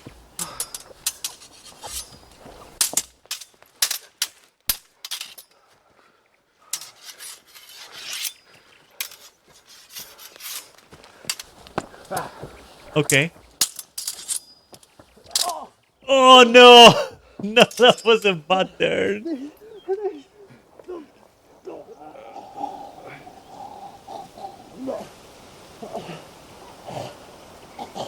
Alright, let me see that again. What a bad turn. Holy shit. I see what he went for, but the other guy was had the frame advantage. Like, I see what he went for, but you see, yeah, he controlled the arm just enough for him to not be able to perform the move that he would have performed. You can see what he intended to perform by how he tries to move it here. Too late. Too late.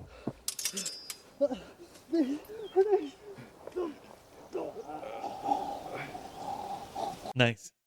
All right, last one.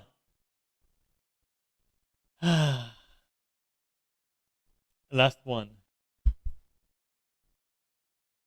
And we want something something like that.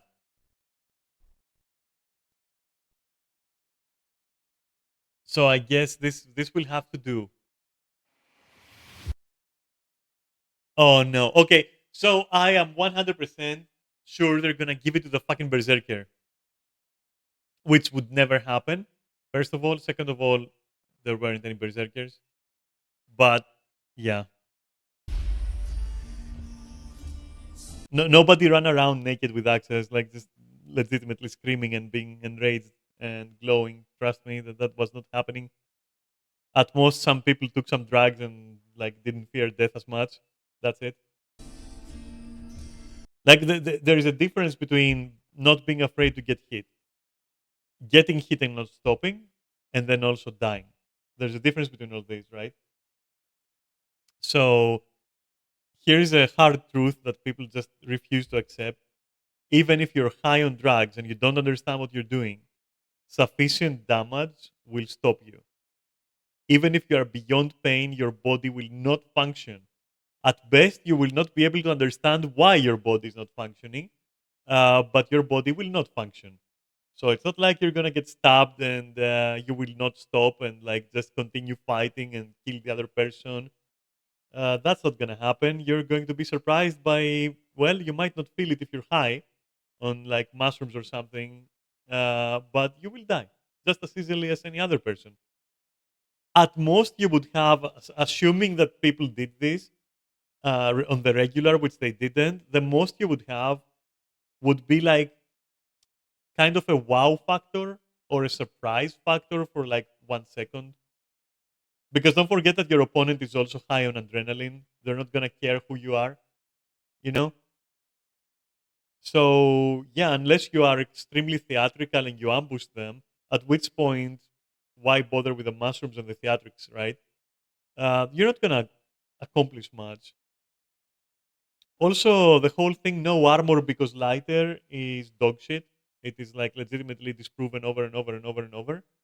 So it also becomes a question of if you're eating mushrooms, to not be afraid.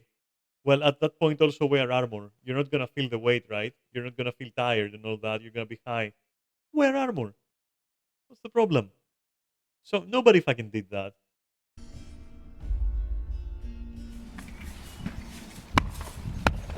I guess in this context, what they mean by berserker is like a very poor raider who doesn't even have enough money to afford like not even some padding or not even clothes to protect from cold, nothing. So literally just a hobo, a murder hobo. So it's knight versus murder hobo. Let's see, and they're gonna give it to the fucking berserker. I'm pretty sure because of the fantasy and all that. I'm pretty fucking sure. Like I can smell it. If they don't, I will be surprised because then the video would be 1 second because then this guy stabs that guy and it's over. So I think they're gonna give it to Berserker, and I'm gonna laugh.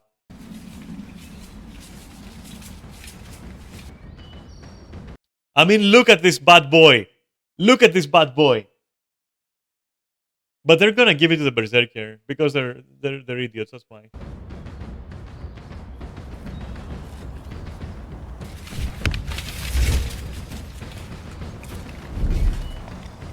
So by definition, by what this guy is doing, do the same but with some armor, at least basic armor. What that does not define. Ah.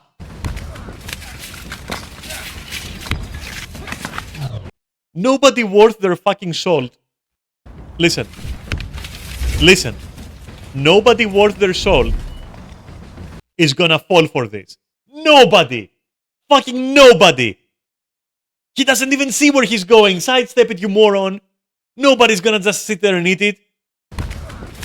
No, no, no, no, no. Nobody fucking does that shit.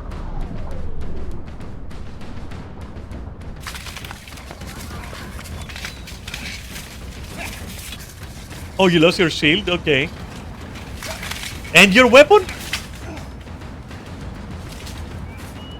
Okay, what are you gonna do then? Right. Right. Because knights did not at all acknowledge that it's a weakness to be on the floor with another person on top of you, and they didn't train at all at fucking wrestling. Slash kappa. Oh my god. The naked fucking gorilla person literally blindly charged. Like, oh my god. Okay. Sure, buddy. Okay, that's what happened. Oh my god. Okay. Welcome back, you womanly women. Trollo. Oh no. It's Trollo. Literally, it figures out that his name is Trollo because, like, there is no way he would have won that. Like, there's no way. I'm sorry, there's no way. I'm Vikitim, an armored fighter in non-choreographed night fights. And I'm Trollo, a man. A peasant. There. He literally is just a peasant. We are going to fight. Unarmored versus armored. Shield and axe versus fully armored knight. And we will go over the results with you after the melee. Okay. So we have to rewatch the first? Or is that like... I think that's rewatching the first, right? Yeah, it is rewatching the first bit. Very curious. You are so dead! That... Oh my god! It is the same, but it's from another angle. So in the first fight, you got me with your shield. I was actually surprised that I had no big opportunity to hit you with this knife tool. Yeah, I am surprised you didn't fucking dodge, but okay.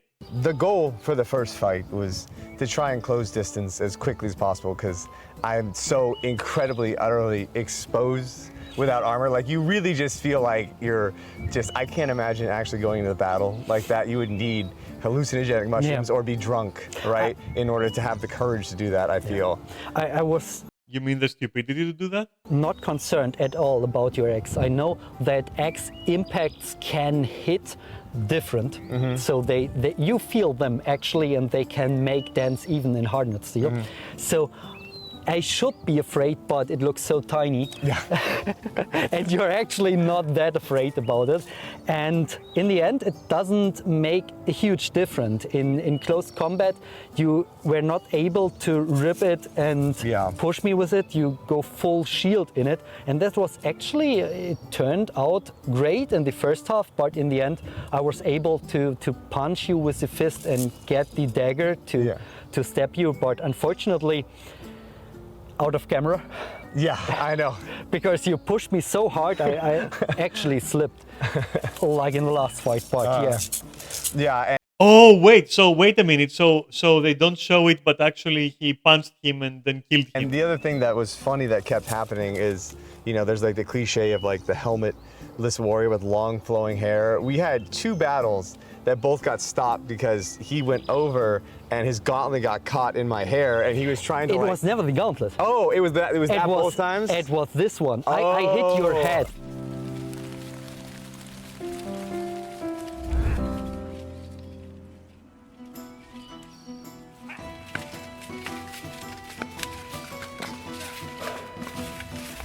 Ah, I see it. Oh, okay, I see it. That's why you want to wear a helmet. That is a very fucking unfortunate situation. That is a very unfortunate situation.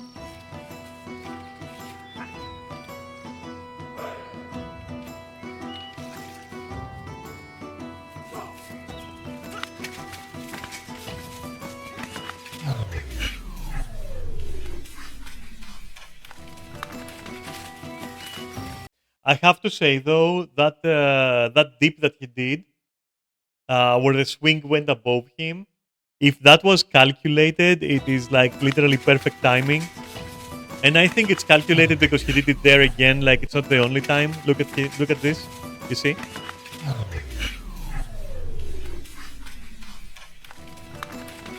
So I think it's calculated, which means that it was really great. But his haircut again. That day. Yeah, no, Got no, the no. helmet. That's good. Damn. Sorry, man. So, I guess we know why long hair was not advantageous. Damn it. Damn it. Yeah. When I was trying to hit down Yeah. and then hit upwards, I hit in angles where I came over your shield Got and it. hit your head. Okay. And yeah, this would, of course, if it's steel, it's not steel. This is you can bend them. They definitely hurt and Yeah, leave I've got some of few your bruises. there. Yes. But yeah, you didn't felt them so heavily on No. your head. My only complaint is that they should have given him ear and eye protection and at least a basic helmet to conceal the hair so that this shit doesn't happen. That is my only concern. Probably also something for his teeth. Because he's not wearing a helmet like the other guy. The other guy is not worried. But for this guy, he should have a very basic, at least, eye protection, ear protection, a mouthpiece, something for the hair, a helmet, something, a cloth, anything to just keep it in place. Yeah. Just practice safely, you know. You want to be a berserker in your LARPing or your practice sessions. I'm not saying they're LARPing, but either or, you know. If you're not gonna be wearing a helmet because you're a fucking main protagonist in your head, at least fucking cover stuff that like this. Even if it bends, this thing can take your eye out. This thing can poke your eye out, legitimately. Like so it is impressive to me that he chose not to, and I don't consider it courageous. I consider it stupid. Because I stopped a little bit when I was sure that I hit it, and then it caught your hair, and yeah, I could rip you a little bit and move you around. But I will definitely say, like, the whole cliche of like the flowing hair in a battle, it's really a disadvantage. Yeah, it is a disadvantage. You have to somehow kind of manage your hair. It's not really easy.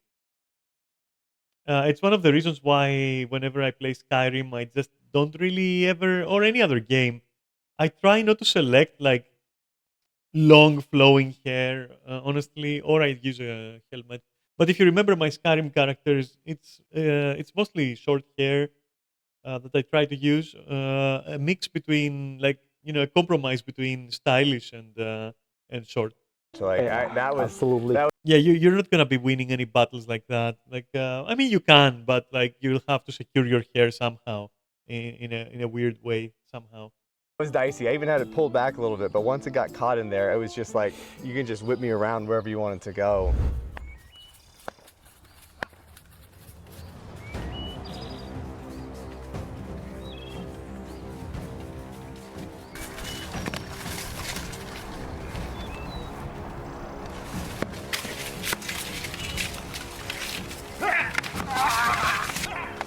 Why does he fall for it again? It's unbelievable. I mean, at this point, it's been 2 fights. You must be expecting it. Okay, he did kinda aikido him to the side. Okay, use your knees. Use your knees. Use your armored knees. He's not wearing armor. Everything you do hurts him. Ah!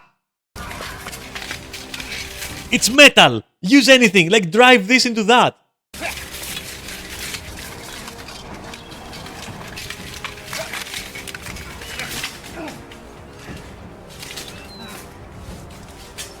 Where's the dagger? Come on.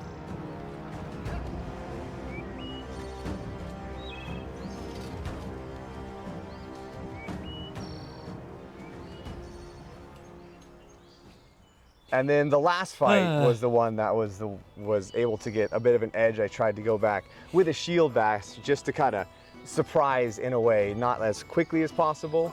And that was fun because we were just trying to show like you can still catch someone off guard, right? Like someone may win 8 out of 10 times. But there's Yeah. still 2 times where they might get caught off guard. And if That is people true, are okay. of a similar build or one stronger, even if they Yeah. have worse equipment, they can still catch someone a little Yeah. bit off guard if they're able to make that move when it counts. I was a little bit happy that you played my game before. Yeah, this is of course true.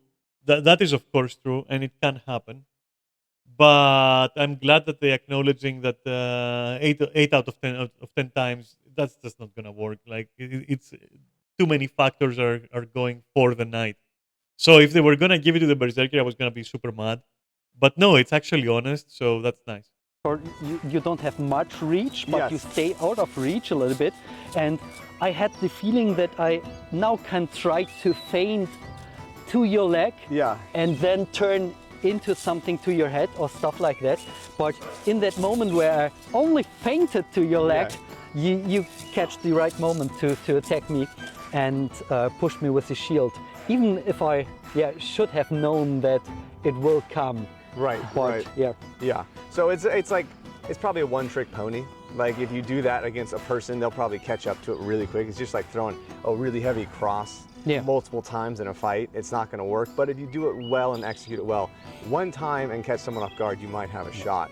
But the Yeah. biggest takeaway for me was just the difference in the scope of just feeling the vulnerability of Yeah. trying to engage with someone who's coming at you in full armor and being like, oh my gosh, I can't headbutt, strike, elbow, kick. You know, it's like you Which is exactly why I was wondering why the knight was so soft when it came to wrestling. Actually, he was just like very very fucking forgiving. have such limited options, and you know that they are really going to tank anything you throw at them, especially with like a little axe. Yeah, yeah. No, the axe is actually the only thing that could work there. I guess other than the seal grass, I suppose. Yes, the X can work, but it's hard to find a gap where you can do stuff.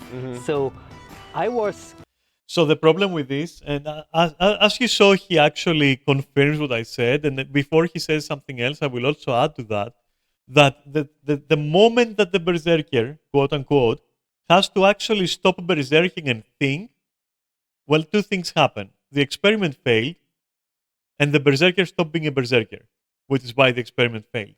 Because at that point, you are obligated, as the other person said already, to try and find an opening which brings you on the playing field of the knight.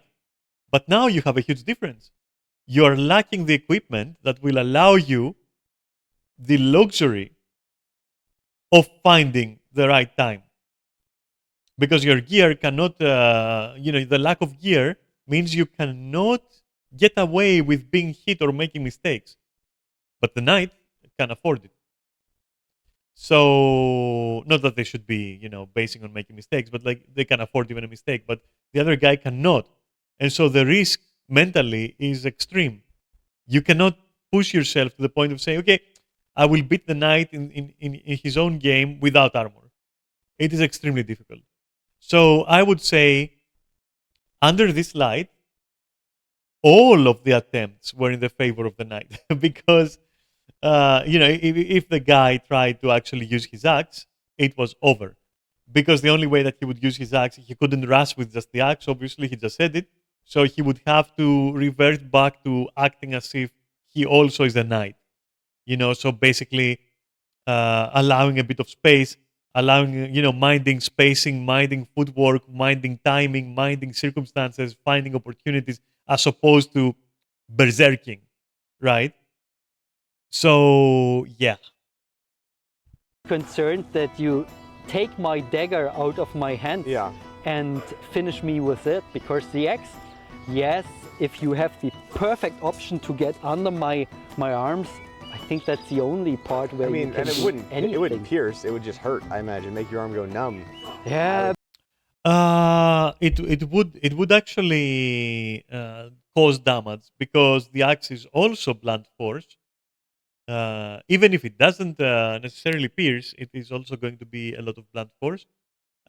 So if you take it to the head or maybe the shoulder, the neck bone, the collarbone, what you call that, or other stuff like that, or your hands can be heavily injured, I guess, as well. And if it actually bites into, you could be in a little bit of trouble for sure. I would say, because yeah, it's an axe. You know, it's a blade. It might go through. So yeah, but again, it's like it's difficult for it to go through as well. But honestly, the blunt force trauma would be also significant. They are downplaying it, I feel. Um, Also, if you can push a dagger into somebody's visor, you can definitely push an axe head like this as well. If it is a slit, you can do it, for example. So yeah, If I it's not don't have completely mail hopeless. there, then it can actually cut deep, of course. But on all the other parts, it only can do concussions and make me stumble, and it's not a finisher weapon. It will be a finisher weapon after the second, third strike in the same area. The armor might become an encumbrance if it is damaged. There comes a time where it might be destroyed enough that it's just basically an encumbrance at that point.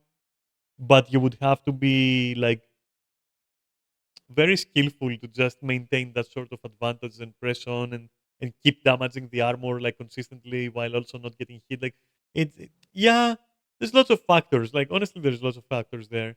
But I don't think that an axe would be a bad choice. I think it would be a very good choice actually. To kill the knight. Yeah.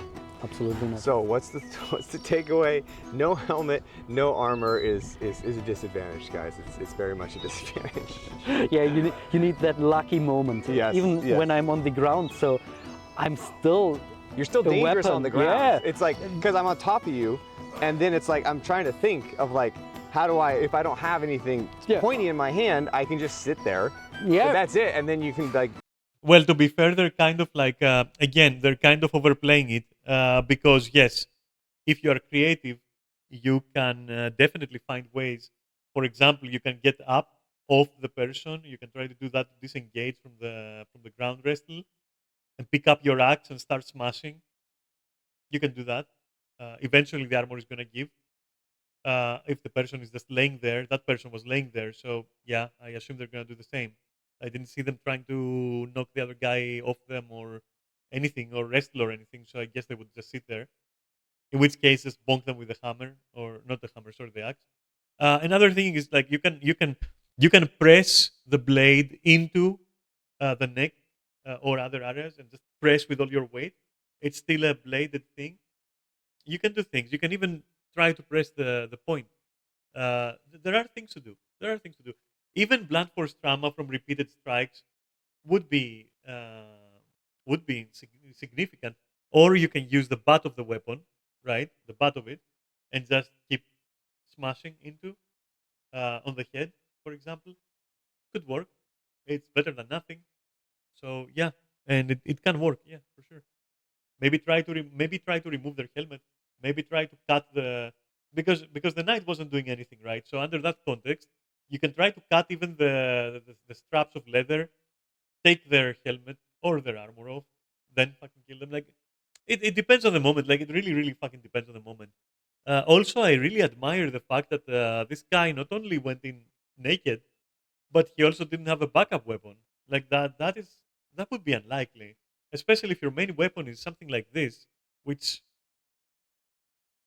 okay, but where is like your own knife? Like where are you going without a knife? The knight had a knife.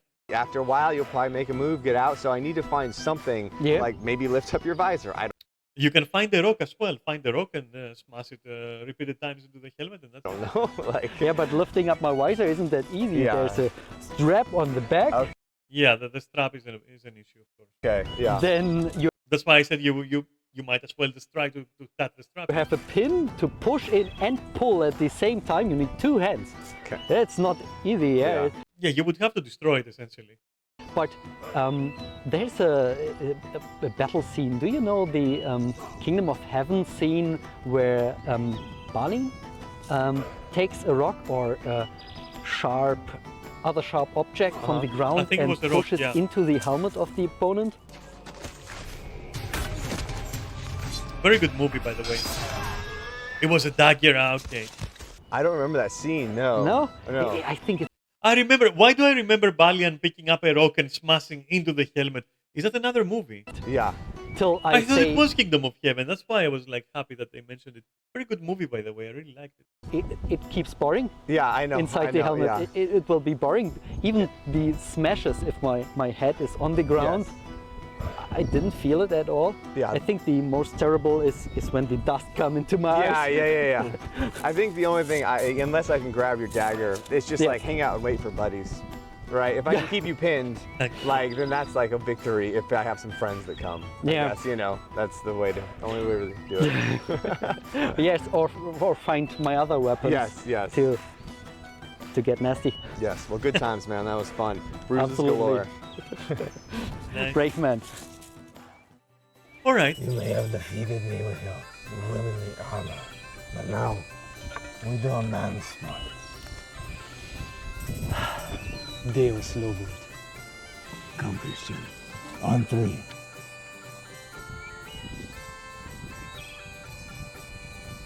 Oh, knife immediately. God damn it.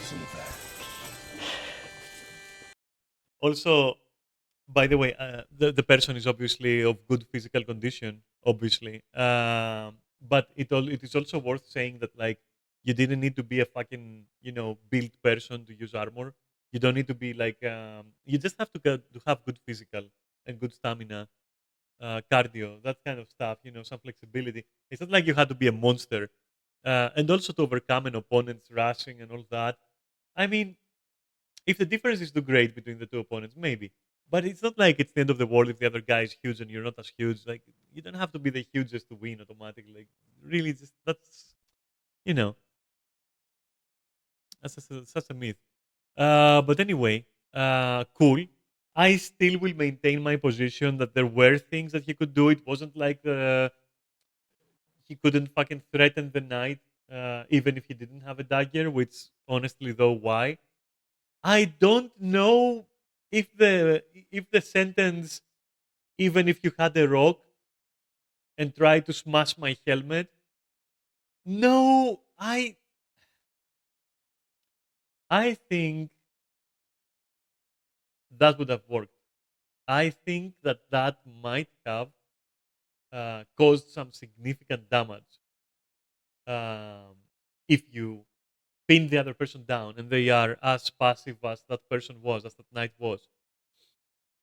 And then you just pick up a huge rock, like not a small stone, but a huge rock, like a rock that you can pick with both hands and just literally smash it into the helmet.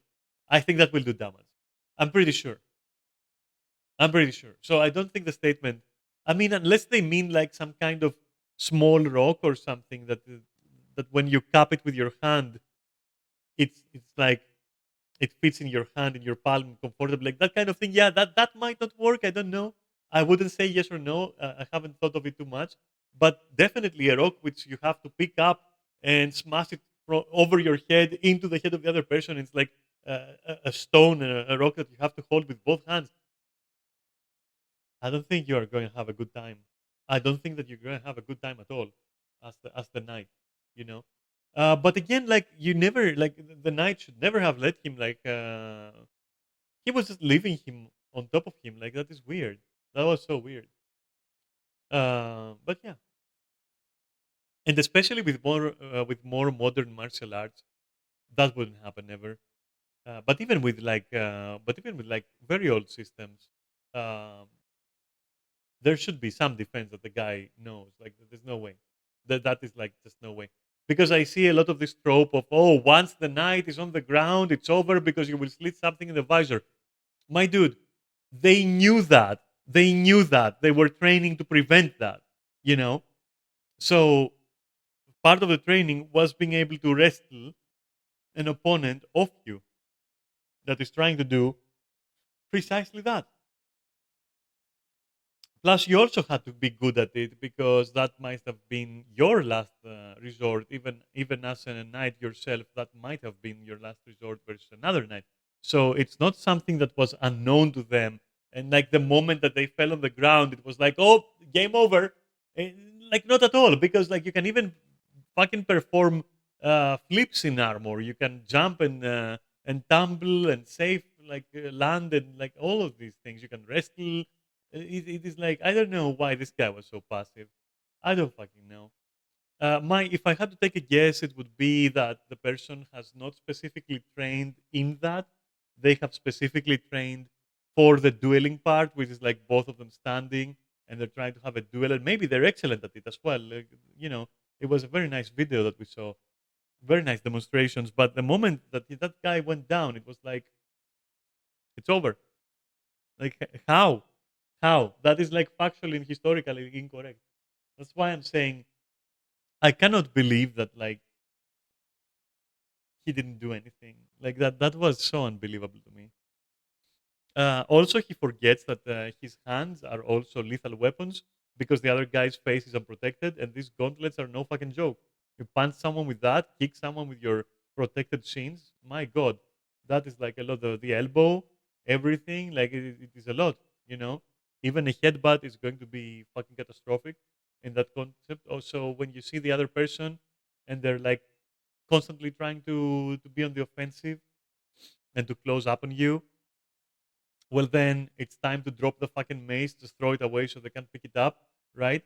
And then just go to town simply punching because that's gonna bludgeon them. So that's fine, and it's not gonna hurt you; it's gonna hurt them, and they can't take your arms away. So yeah, and with your arms you can grab the shield as well. You can grab their weapon as well. Maybe you want to just go to your dagger and have like one hand free and one dagger, and now they can't fucking contest it because you did see them. The guy playing the berserker Trollo, which was a very nice name actually. Um, he did contest the polearm, right? Which is yeah, of course, but exactly that's why. Especially the moment the berserker lost his shield. Nope, drop the long weapon, grab your dagger, empty hand, and bludgeon them, stab, you're gonna win. There's nothing like the other person will have to run. The other person will have to run. Like yeah, maybe drop kick the knight and hope they you catch them and then run. Literally, what are you gonna do? So I think it was a little bit weird. I don't know. It was a little bit weird. And again, I have issues with the statement of a stone in the head while the knight is on the ground. I don't know, my guy.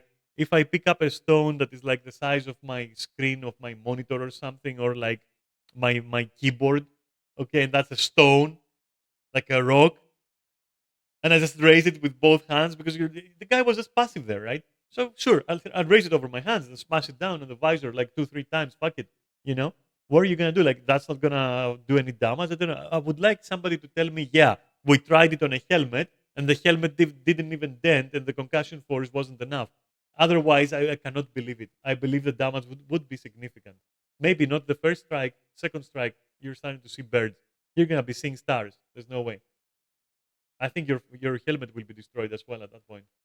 But who knows? Okay. And again, I'm not talking about a small rock the size of your mouse, for example, the size of a Logitech mouse. We're talking about a stone that you're gonna have to pick up, like a keyboard or that kind of size, or a large encyclopedia and smash it into the guy. Like helmet or not, I feel that's gonna be quite significant. I don't understand why the guy said, "Oh yeah, no problem, I can take the hits." I don't know, but maybe I can be proven wrong. I've never tried it myself, of course. So maybe I can be proven wrong. Ah, well. So that's for Saturday. It's been 3 hours, almost four. It was very fun. I had a lot of fun. We went from one topic to another. It was like some duels. It was pretty cool. Got some shit out of the fucking backlog. And next time we can do the same next Saturday. And then eventually I'll get into the good stuff here, and I'll get back with a program of like trying to work out a little bit, and while you keep me company, and talk about martial arts while you keep me company, which is very nice to do, and all that shit. But otherwise, I'll see you on Monday and Tuesday for some gaming. I guess Guild Wars 2 on Monday, and then finish finish Dead Space on Tuesday, and then begin something else, and soon Skyrim, and also Hades 2 is a thing. I want to about early October. towards the mid of October, I want to buy Hades 2 and then also stream that, which is gonna be nice to do. And yeah, basically that's it. So anyway, thank you for watching. I hope you had fun. It was honestly very chill. And yeah, let's clear more of the fucking backlog because I have like some martial arts related stuff there, which I would love to get out of the backlog. So yeah, next time then, next Saturday we'll do that on Saturday. Yeah. Okay, next time on Saturday, Saturday, next Saturday. Okay. Good job Englishing. So, all right. Well, thanks for the chats and everything. It was cool conversations. And Athenos TTV, I think was the name. Thanks for hanging out. And Ledol or Ledol, I'm not sure. Thanks for the follow, for the silent follow, because that happened when I was offline. So thanks for that. I'll catch you in game. Emmy and Neris and Lucy. I guess I'll also log into Guild Wars and just do stuff, I suppose. So chill. All right. Thanks for watching. Bye bye. Catch you Monday. Kisses.